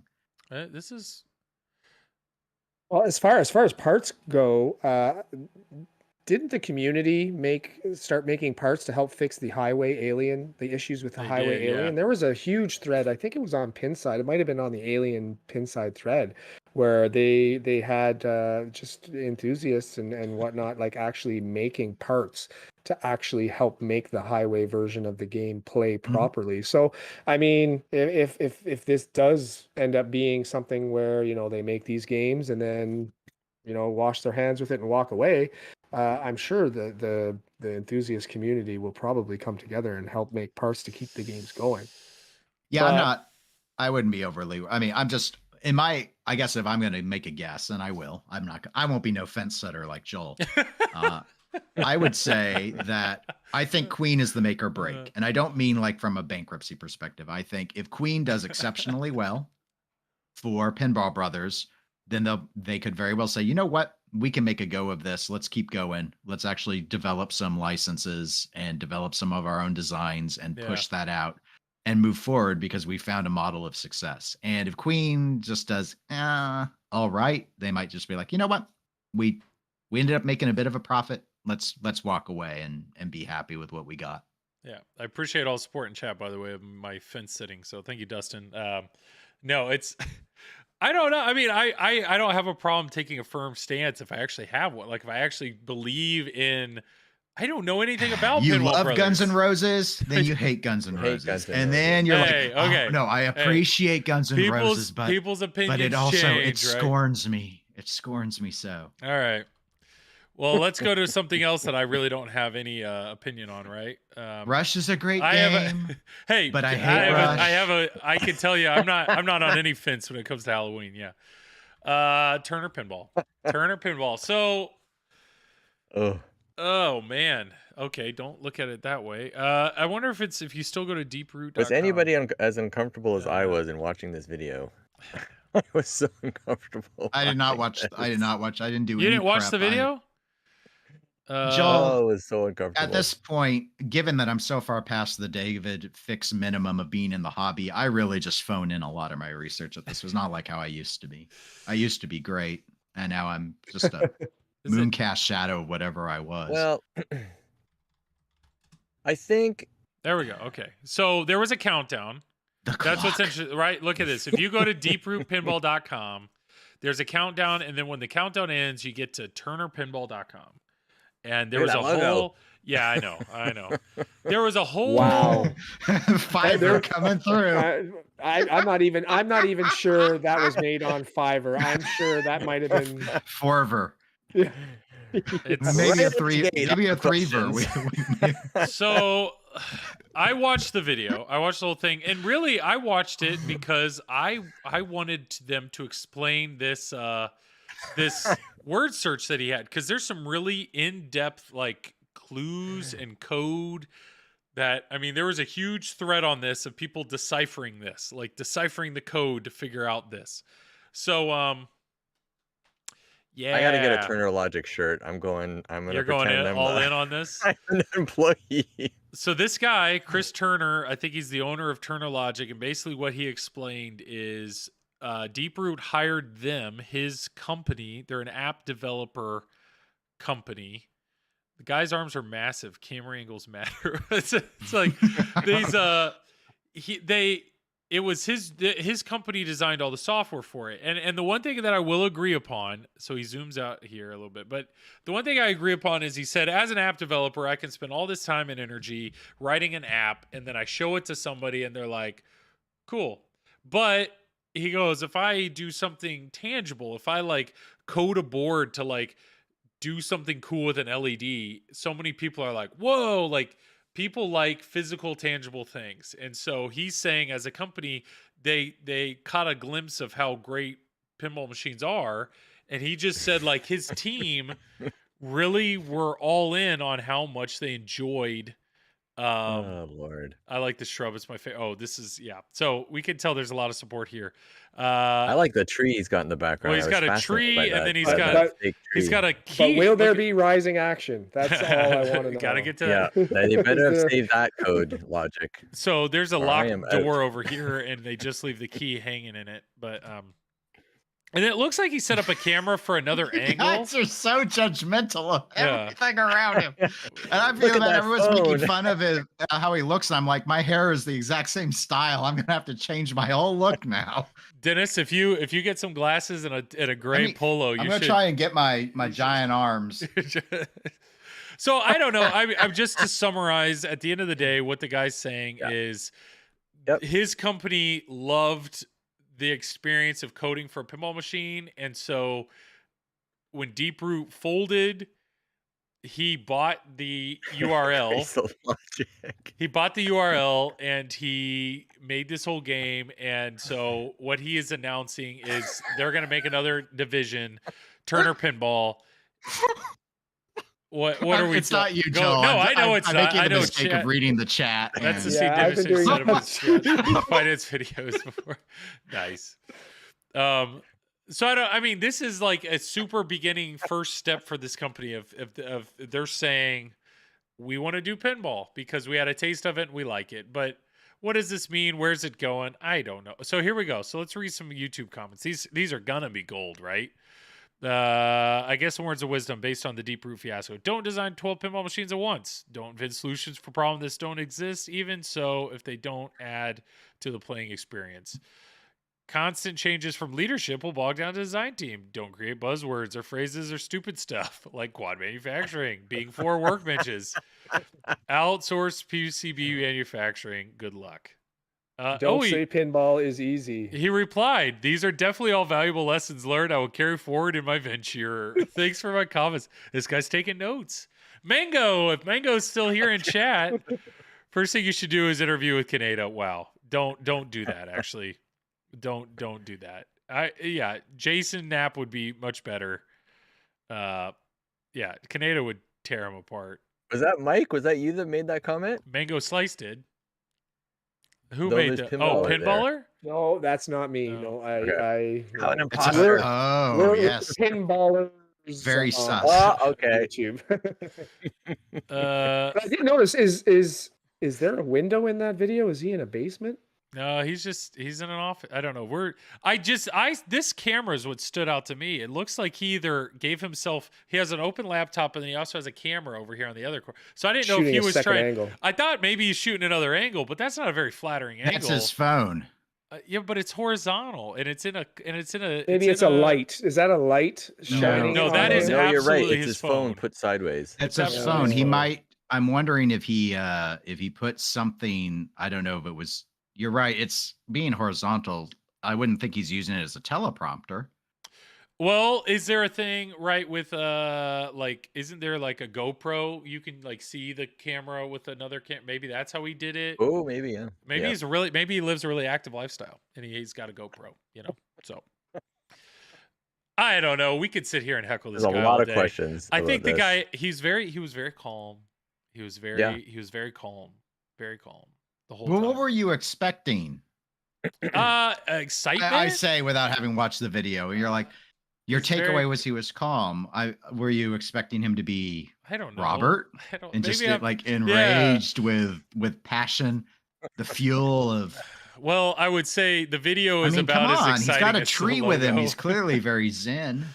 Chris, what is this? Have we looked at his website? No, christurner.tv. I'm curious about this. Fake tan, fake plan. I mean, my goal tonight was not to have. Oh, we're just looking at fishing bobbers. Oh, okay. Yeah, Bobbers. wow, okay, so fishtails too. Hey, hints, yeah. Turner Logic Engineering. I mean, this guy may do a lot of how to make a realistic costume helmet. Don't count this guy out. I wish in a lot of ways that he hadn't done this video because of all the things that are happening right now, which is The heckling. Yeah. I don't blame the guy for wanting to go and make a pinball machine. I mean, that's great. I just wish he was way further down the line, like way further.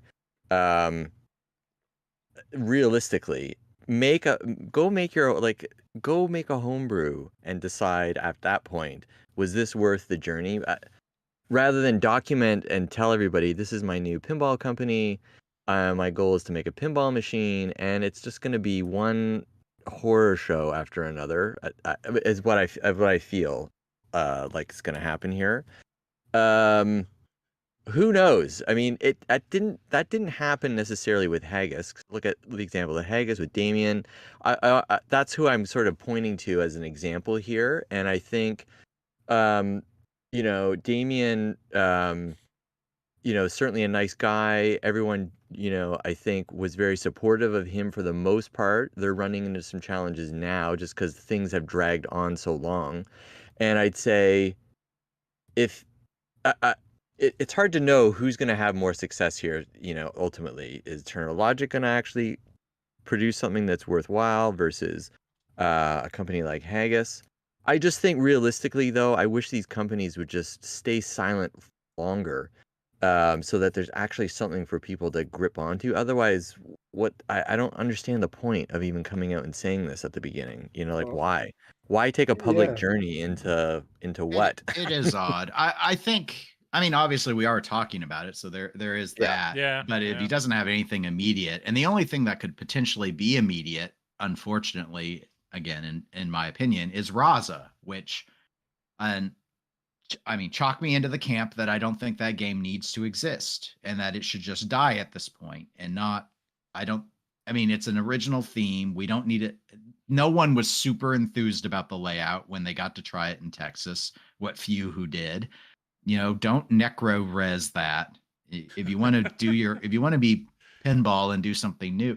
And the thing is, he got all this attention because he made this weird, really convoluted programmer nerd deep game that the puzzle, I know. which yeah. I read about, and then I had to start skipping through the deep root thread on Pinside because you know what? I'm tired. I don't want to do puzzles. But you know what this reminds me of? And Craig mentioned companies like this. It reminds me of one. I don't know if y'all have heard of it. Ballarama. Joel knows Ballarama. Yeah. Craig and Mike don't.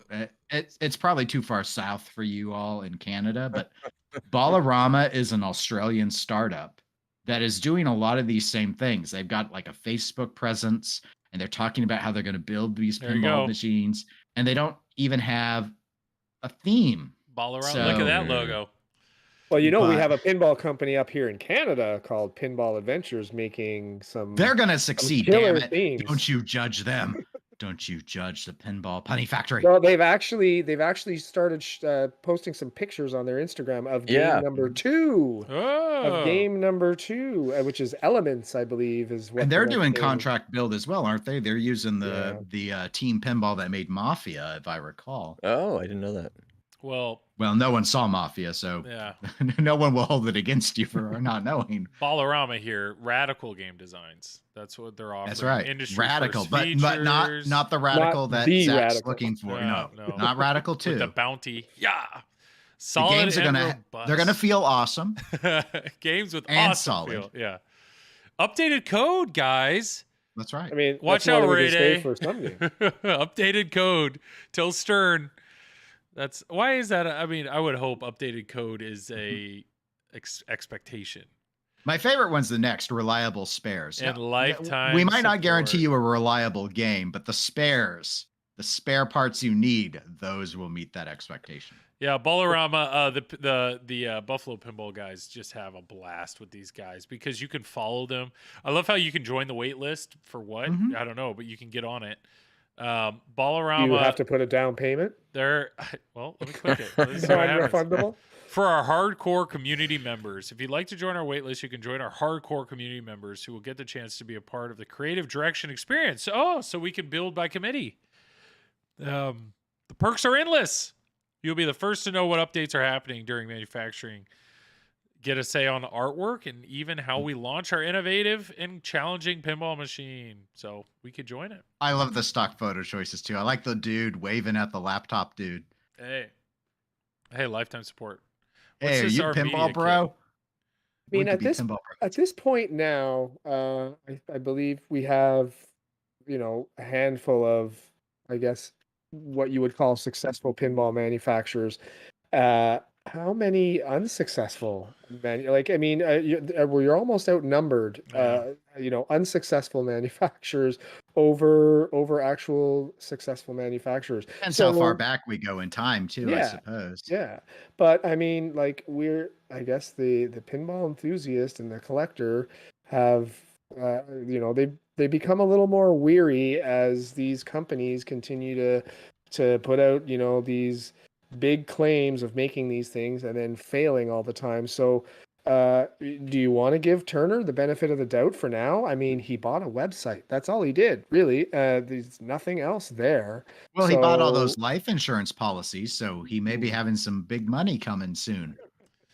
Well, I mean, if you follow Ballarama on Facebook, which has almost 10K likes, I mean, that's no joke.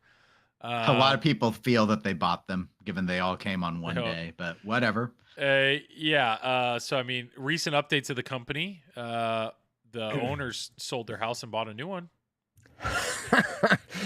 Well, this is what you want to look at. Look at the post Yeah. likes. They have 10,000 people that like their page, and then only 8 likes on their Exactly. post. See, They that's where they bought those likes. that's where the suspicion. Hey, Yeah. you know what? Maybe they'll win a Twippy. Yeah. Tonight, He's got the bobbers in case. hey he tries followers, something. tonight I'm soldering to put those pinball bits together. Mm-hmm. But a couple of nights ago, he went and saw Hamilton. Good for you, man. Are they Is that a suggesting? hint? That's Is right. that a Is that hint? the theme? Hamilton. Wow. Zach would have to buy it if that's the theme, because that's the rule. Flippers in. What is this? Flippers in. We're 90% of the way there. Move over Toy Story 4. These are the updates and releases the fans crave. Oh, and a JJP burn. Wow. It had only been a more toxic burn if they had changed the S to a dollar sign. Wait, what? Bit of apology for the lack of posts. They made a video here.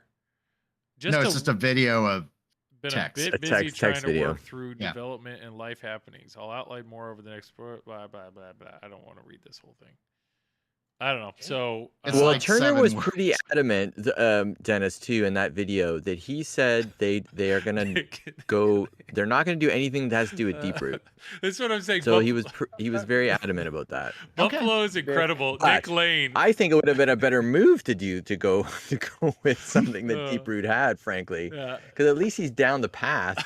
Well, I thought though that the ultimate super sleuth of Deep Root, Blueberry Johnson, was posting that there's submissions, sort of the stalking horse stuff, like with the life insurance policies of Turner going after the IP. So I was surprised that he was pretty adamant, saying they're not doing. That didn't sound like they were doing that. I mean, who knows? Ultimately. maybe he's going after the intellectual property of the stuff, like the pin bar, and not Plaza. But what's the pin bar is dumb a strong word? Nah, maybe it is. It's dumb, right? It's unnecessary. It's innovative. Yeah. Right? Thank you, Mike. Thank you for being the voice of calmness. If you want to do stuff like that, just like Bluetooth enable it so we can do it from the phone. Yeah, Why- I mean, Jersey Jack did that with their Bluetooth for flippers and stuff. Why couldn't you do other things with just Bluetooth technology? the only thing I want to see saved is Pin Pod. Good pod. Shipping of the Oh, future. man. Exactly. All right. Just because I've always Zach wanted ship my rush that way. That's right, because there's the only thing you want more, Craig, than a rush is a rush that's 200 pounds heavier for your freight bill. Well, no, the whole And concept then what do you do there with the is, pod yeah. when you're done? Well, that's Live the in it. whole that's the whole thing is because because it comes apart, you could save it so that when you move your next game, you're like you've got an awesome box to ship it in. That someone else gets to keep, and Yeah. you've lost your box. That's literally Even what the though whole thing was. A pinball is a box. We're gonna put a box in a box. Mhm. Boxception. Pride Pinball. What are you saying? JJP dropped their app?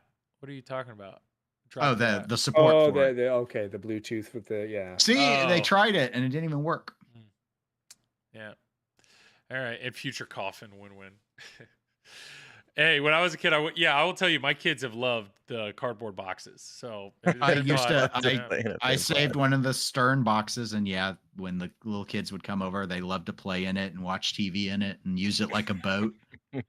Hiker, Joel, are you still enjoying the Precision? Yes, I am a huge shill for them, or been one for them. Yes, I talked about these flippers on the last time we did a chatting stream.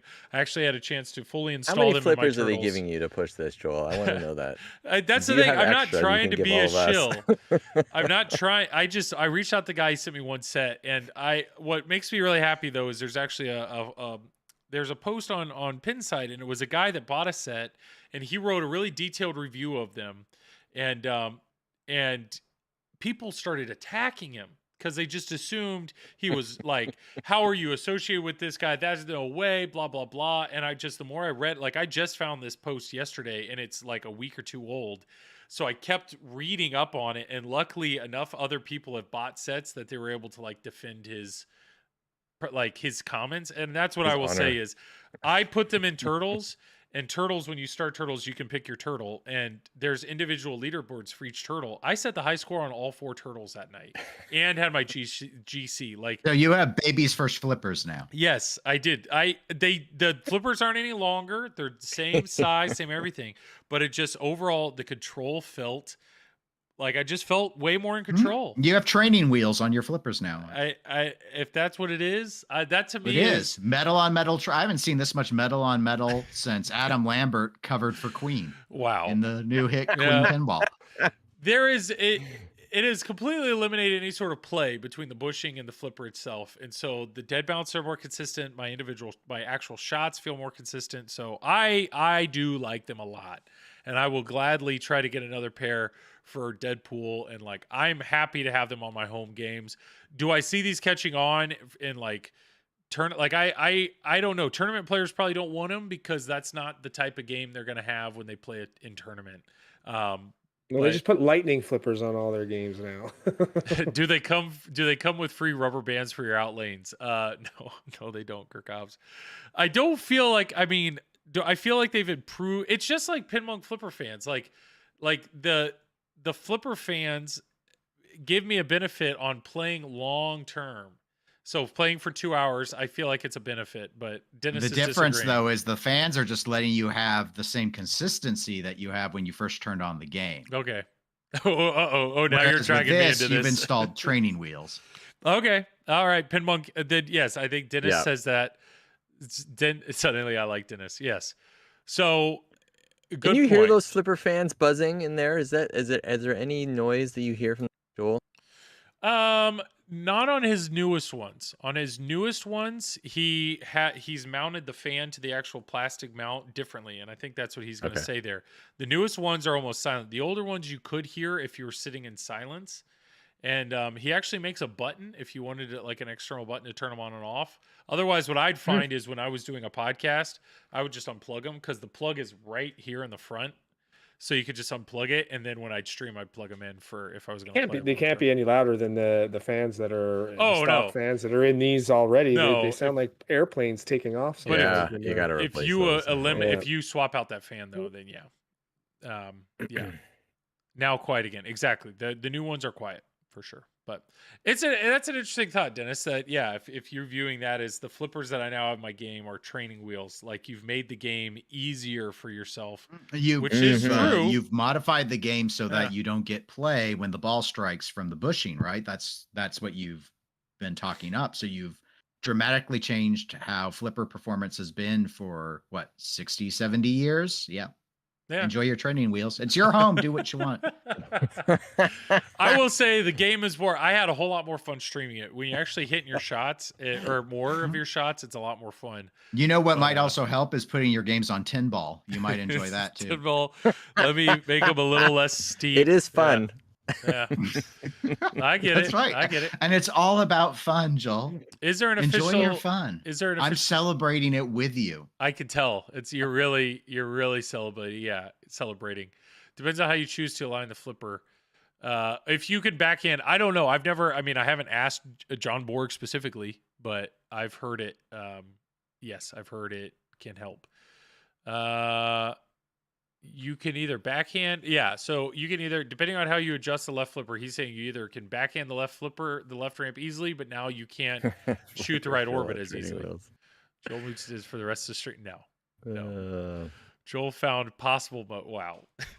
Ray, that was good. That was good. Oh, well done, Ray. Well done. When I stream, I definitely I'm not one to I don't have high enough scores to like brag about them. So if yes, I understand normally, believe it or not, when I I like how he spelled out his joke. I know, in I case didn't you even need get it, Ray. I got it. But normally I'll play the game as default for like one stream, and then if it's kicking my butt, I'll like lower the outlanes a little bit if I can. I'll try to make my life a little easier. I tried one of those kits on my Star Trek actually, and I'm able to backhand the warp ramp. No, Wow. I'm sorry. Well, what's interesting would be so do you have the Pinmonk fans on the Turtles as well? Yep. So what would be interesting to find out is to see if those flippers actually also uh, worked more consistently longer without the fans, right? Like as opposed to what you would have like on a Stern game, you know? Would the strength be there, be more consistent because there's no give? I don't. Somebody said that. Somebody actually said there's less strain, like by putting Yeah. in the flippers. He was trying to fin that he felt like his coils felt cooler, playing like he wasn't having fade or nearly as much fade. And I don't quite understand how that's a thing. But Ray, what did Zach approve? What am I missing there? If it's a better material to use for a flipper bat, then I don't see a downside. The flipper bat, I don't see the flipper bat. Believe it or not, I don't see the metal flipper bat being the key difference. I think it's the bushing. The bushing. Have you tested metal, it both ways? I haven't put in just the bushing with a plastic flipper yet. But the main advantages that I'm seeing are, and what's crazy is somebody linked the slow-mo guys video. And when you watch the slow-mo guys video again, and you actually watch him flip, the amount of like movement that you see where the actual shaft of the flipper, like there's a lot of movement there. And so I think if you went with the metal bushing, it would lock all that in a lot more. So I don't know. Homework. Yeah. It would be something if I get another set to put on Deadpool, then I'll probably put the bushings in first, put the plastic flippers back in, because the bushings are the harder thing to install. So I'll put the plastic flippers back in. I'll give it a shot, and then I'll swap it out and see how much difference. How many more do you need to sell before you get the Deadpool ones? Well, the guy's sold out. the guy's sold out, which makes me I'm proud of him. Like I'm proud because when I talked to John, the initial guy, he said like he ordered a pretty much like he had manufactured a pretty large quantity. I don't know the exact number, but he had a pretty large quantity, and he sold out of all of them. So I'm pretty happy. And on top of that, I know he's making adjustments to the design based on some of the feedback. So when he gets when he gets restocked, I think there will be improvements upon some of the stuff he's done. But all right. Yeah, the downside may be the lubrication is one of the things he's actually addressing. Which I'm seeing there. So yeah, lubrication typically is bad for anything in your pinball machine. From my experience anyway, even spinners. I know a lot of people say put a little bit of lubrication on your spinners, and I guess it's good if you use the it's like a silicone lubricant, which actually is not wet. It's just like a dry lubricant. Yeah. Yeah, like a powder. So, you could use that. Yeah. It's because of the issue is all the coil dust, I think. Yeah, because it gets mixed in and then it just creates like a sticky gunk that you're gonna end up. Yeah. I will be very curious because I'm telling you, the tolerance, like I mean, I know that the coil dust can get everywhere, but like the tolerance between the shaft and the actual bushing is insanely tight. Like I'd be impressed. But Pinmonk is basically saying you should use wax, like put a wax on it instead, a dry lube, something like that. Instead of a liquid lube or a grease. So I don't know. I mean, I haven't put enough on, like he said he has sets that are in some on location pins and get a lot of plays that he's like tracking and testing and everything, some with and without lubrication, just because he wants to see what happens.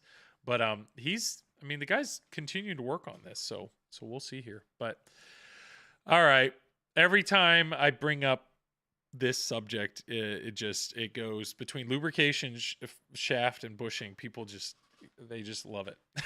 Just love And it. lubing and lubing. Yeah, I know. So, but hey, we're shortly here after midnight, so I think it's probably time to wrap it up. Is there anything else that the three of you guys want to say or discuss real quick or chat? Anything else that we need to talk about? No.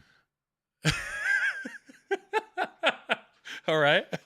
Dennis is good. Well, yeah, in that case, we'll work opposite then. So Craig, you can go first. Opposite. Any plugs you have, feel free, and then yeah, we'll wrap it up. Well, you can catch me every week on the Pinball Show. Well, on the Pinball Show with Zach and Dennis, where I do the Top Stories news segment every week on that podcast, and that is of course on the Pinball Network.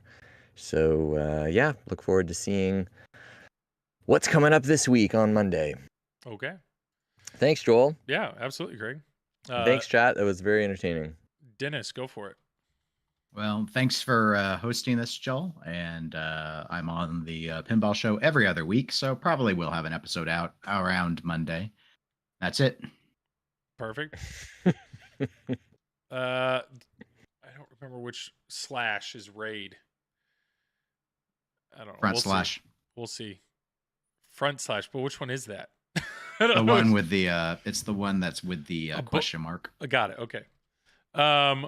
So yes, by the way, the other plug, sorry, Mike, and Zach mentioned it, Flipping Out. Tomorrow night on Flipping Out. Oh, it's going to be so good. Zach is actually swapping out GNR for Toy Story. So he's going to come, and then he's actually... Toy Story 4. Toy Story 4. Best. Toy Story 4. And he is actually going to stay and stream with me. So... Wow. And then I just see... And giveaways. So that sounds good to me. Ooh, So Damn. tomorrow Look at night that. on Well, make Flipping sure Out, to- twitch.tv at Flipping Out. Metal flippers? Pinball. Any metal flipper No, giveaways? no. Oh, No. shit. Those are all Joel's. They're all for him. Normally, I like to do the first stream completely stock. So even though I have a set of Pinball Flipper fans to put in it, I'm not going to put them in it because I like to go fully stock the first stream just because I The want to first- feel No if I feel training wheels fade the or first anything like day. that. So yeah. So Mike, go ahead. Well, you can catch us on Pinballers on Twitch, and well, you can also catch us on Facebook, Pinballers, Pinball and Retro Streams, and on Instagram as well. We will be away next week because I am taking a well-deserved vacation to the cottage after a sensory overload trip to Yegpin last week. So aside from that, we will be back to our regular schedule the week after. And so we'll hope to see you guys on our channel and on TPN. Sounds good. And then, yeah, I'm going to go ahead and start this raid because it does take a little while. We're going to raid Vinny Blanc. I always like to raid physical pinball, and I like to raid whoever has the least amount of viewers at the moment. So Vinny Blanc currently has There 2. was a chatter who asked what time your stream is tomorrow. 10 Eastern Daylight Time. 10. Nice. Yes. So we're going to start this raid. So yeah, please stick through the raid and definitely say hey to Vinny here. So let's see if this is going to go. Did I type that right? There it goes. All right. Oh, it you is. said Riyadh. Yeah, I do have to Oh spell my raid God. Oh my God. Wow, Not the the Riyadh. training wheels are affecting your typing too. Yeah, I did it. No pressure. Jeez. That's okay with metal keyboards that auto spell Oh checks that. man, I love just feeding you. Just Dennis. I feel like we're playing softball. The tee's there, and I just keep putting the softball just right on top of the tee for y'all. So Come you on, all you Joel. mean. Well done, Saul. And yes, I am Joel. I was on the Pinball Show, so feel free to listen to that this week. Otherwise, you can listen to Dennis every other week. And then Triple Drain, we had one just the other week, and then yeah, tomorrow night should be a good time. So. I don't know. We got about 30 more seconds. What can I say wrong that Dennis can correct me for? Joel is a precision typer. God, I deserve it, guys. I know. Yeah. Pinball has some cool. He has a new JJP cooling bracket. Yeah. So this guy Vinny Blanc is actually testing some stuff for Pinball. So should be some good stuff. But yeah, I appreciate you three. Thanks for being on here. Always willing to be here. Thanks, And, Joel. Yeah, thank yeah, you. we still have that awkward, I don't know, 15 seconds.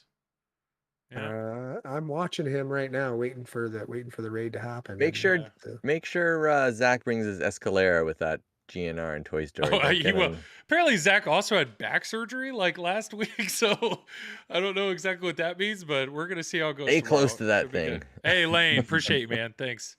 Yeah. So okay. I think the raid should be. I don't know. I hate Not how yet. long it takes. It takes so long on Restream. Here it goes. There it goes. It's going right now. Boom. All right. He should be getting a good raid there. But all right. So we're gonna shut it down. And yeah, anybody is still watching, thank you. Enjoy the evening.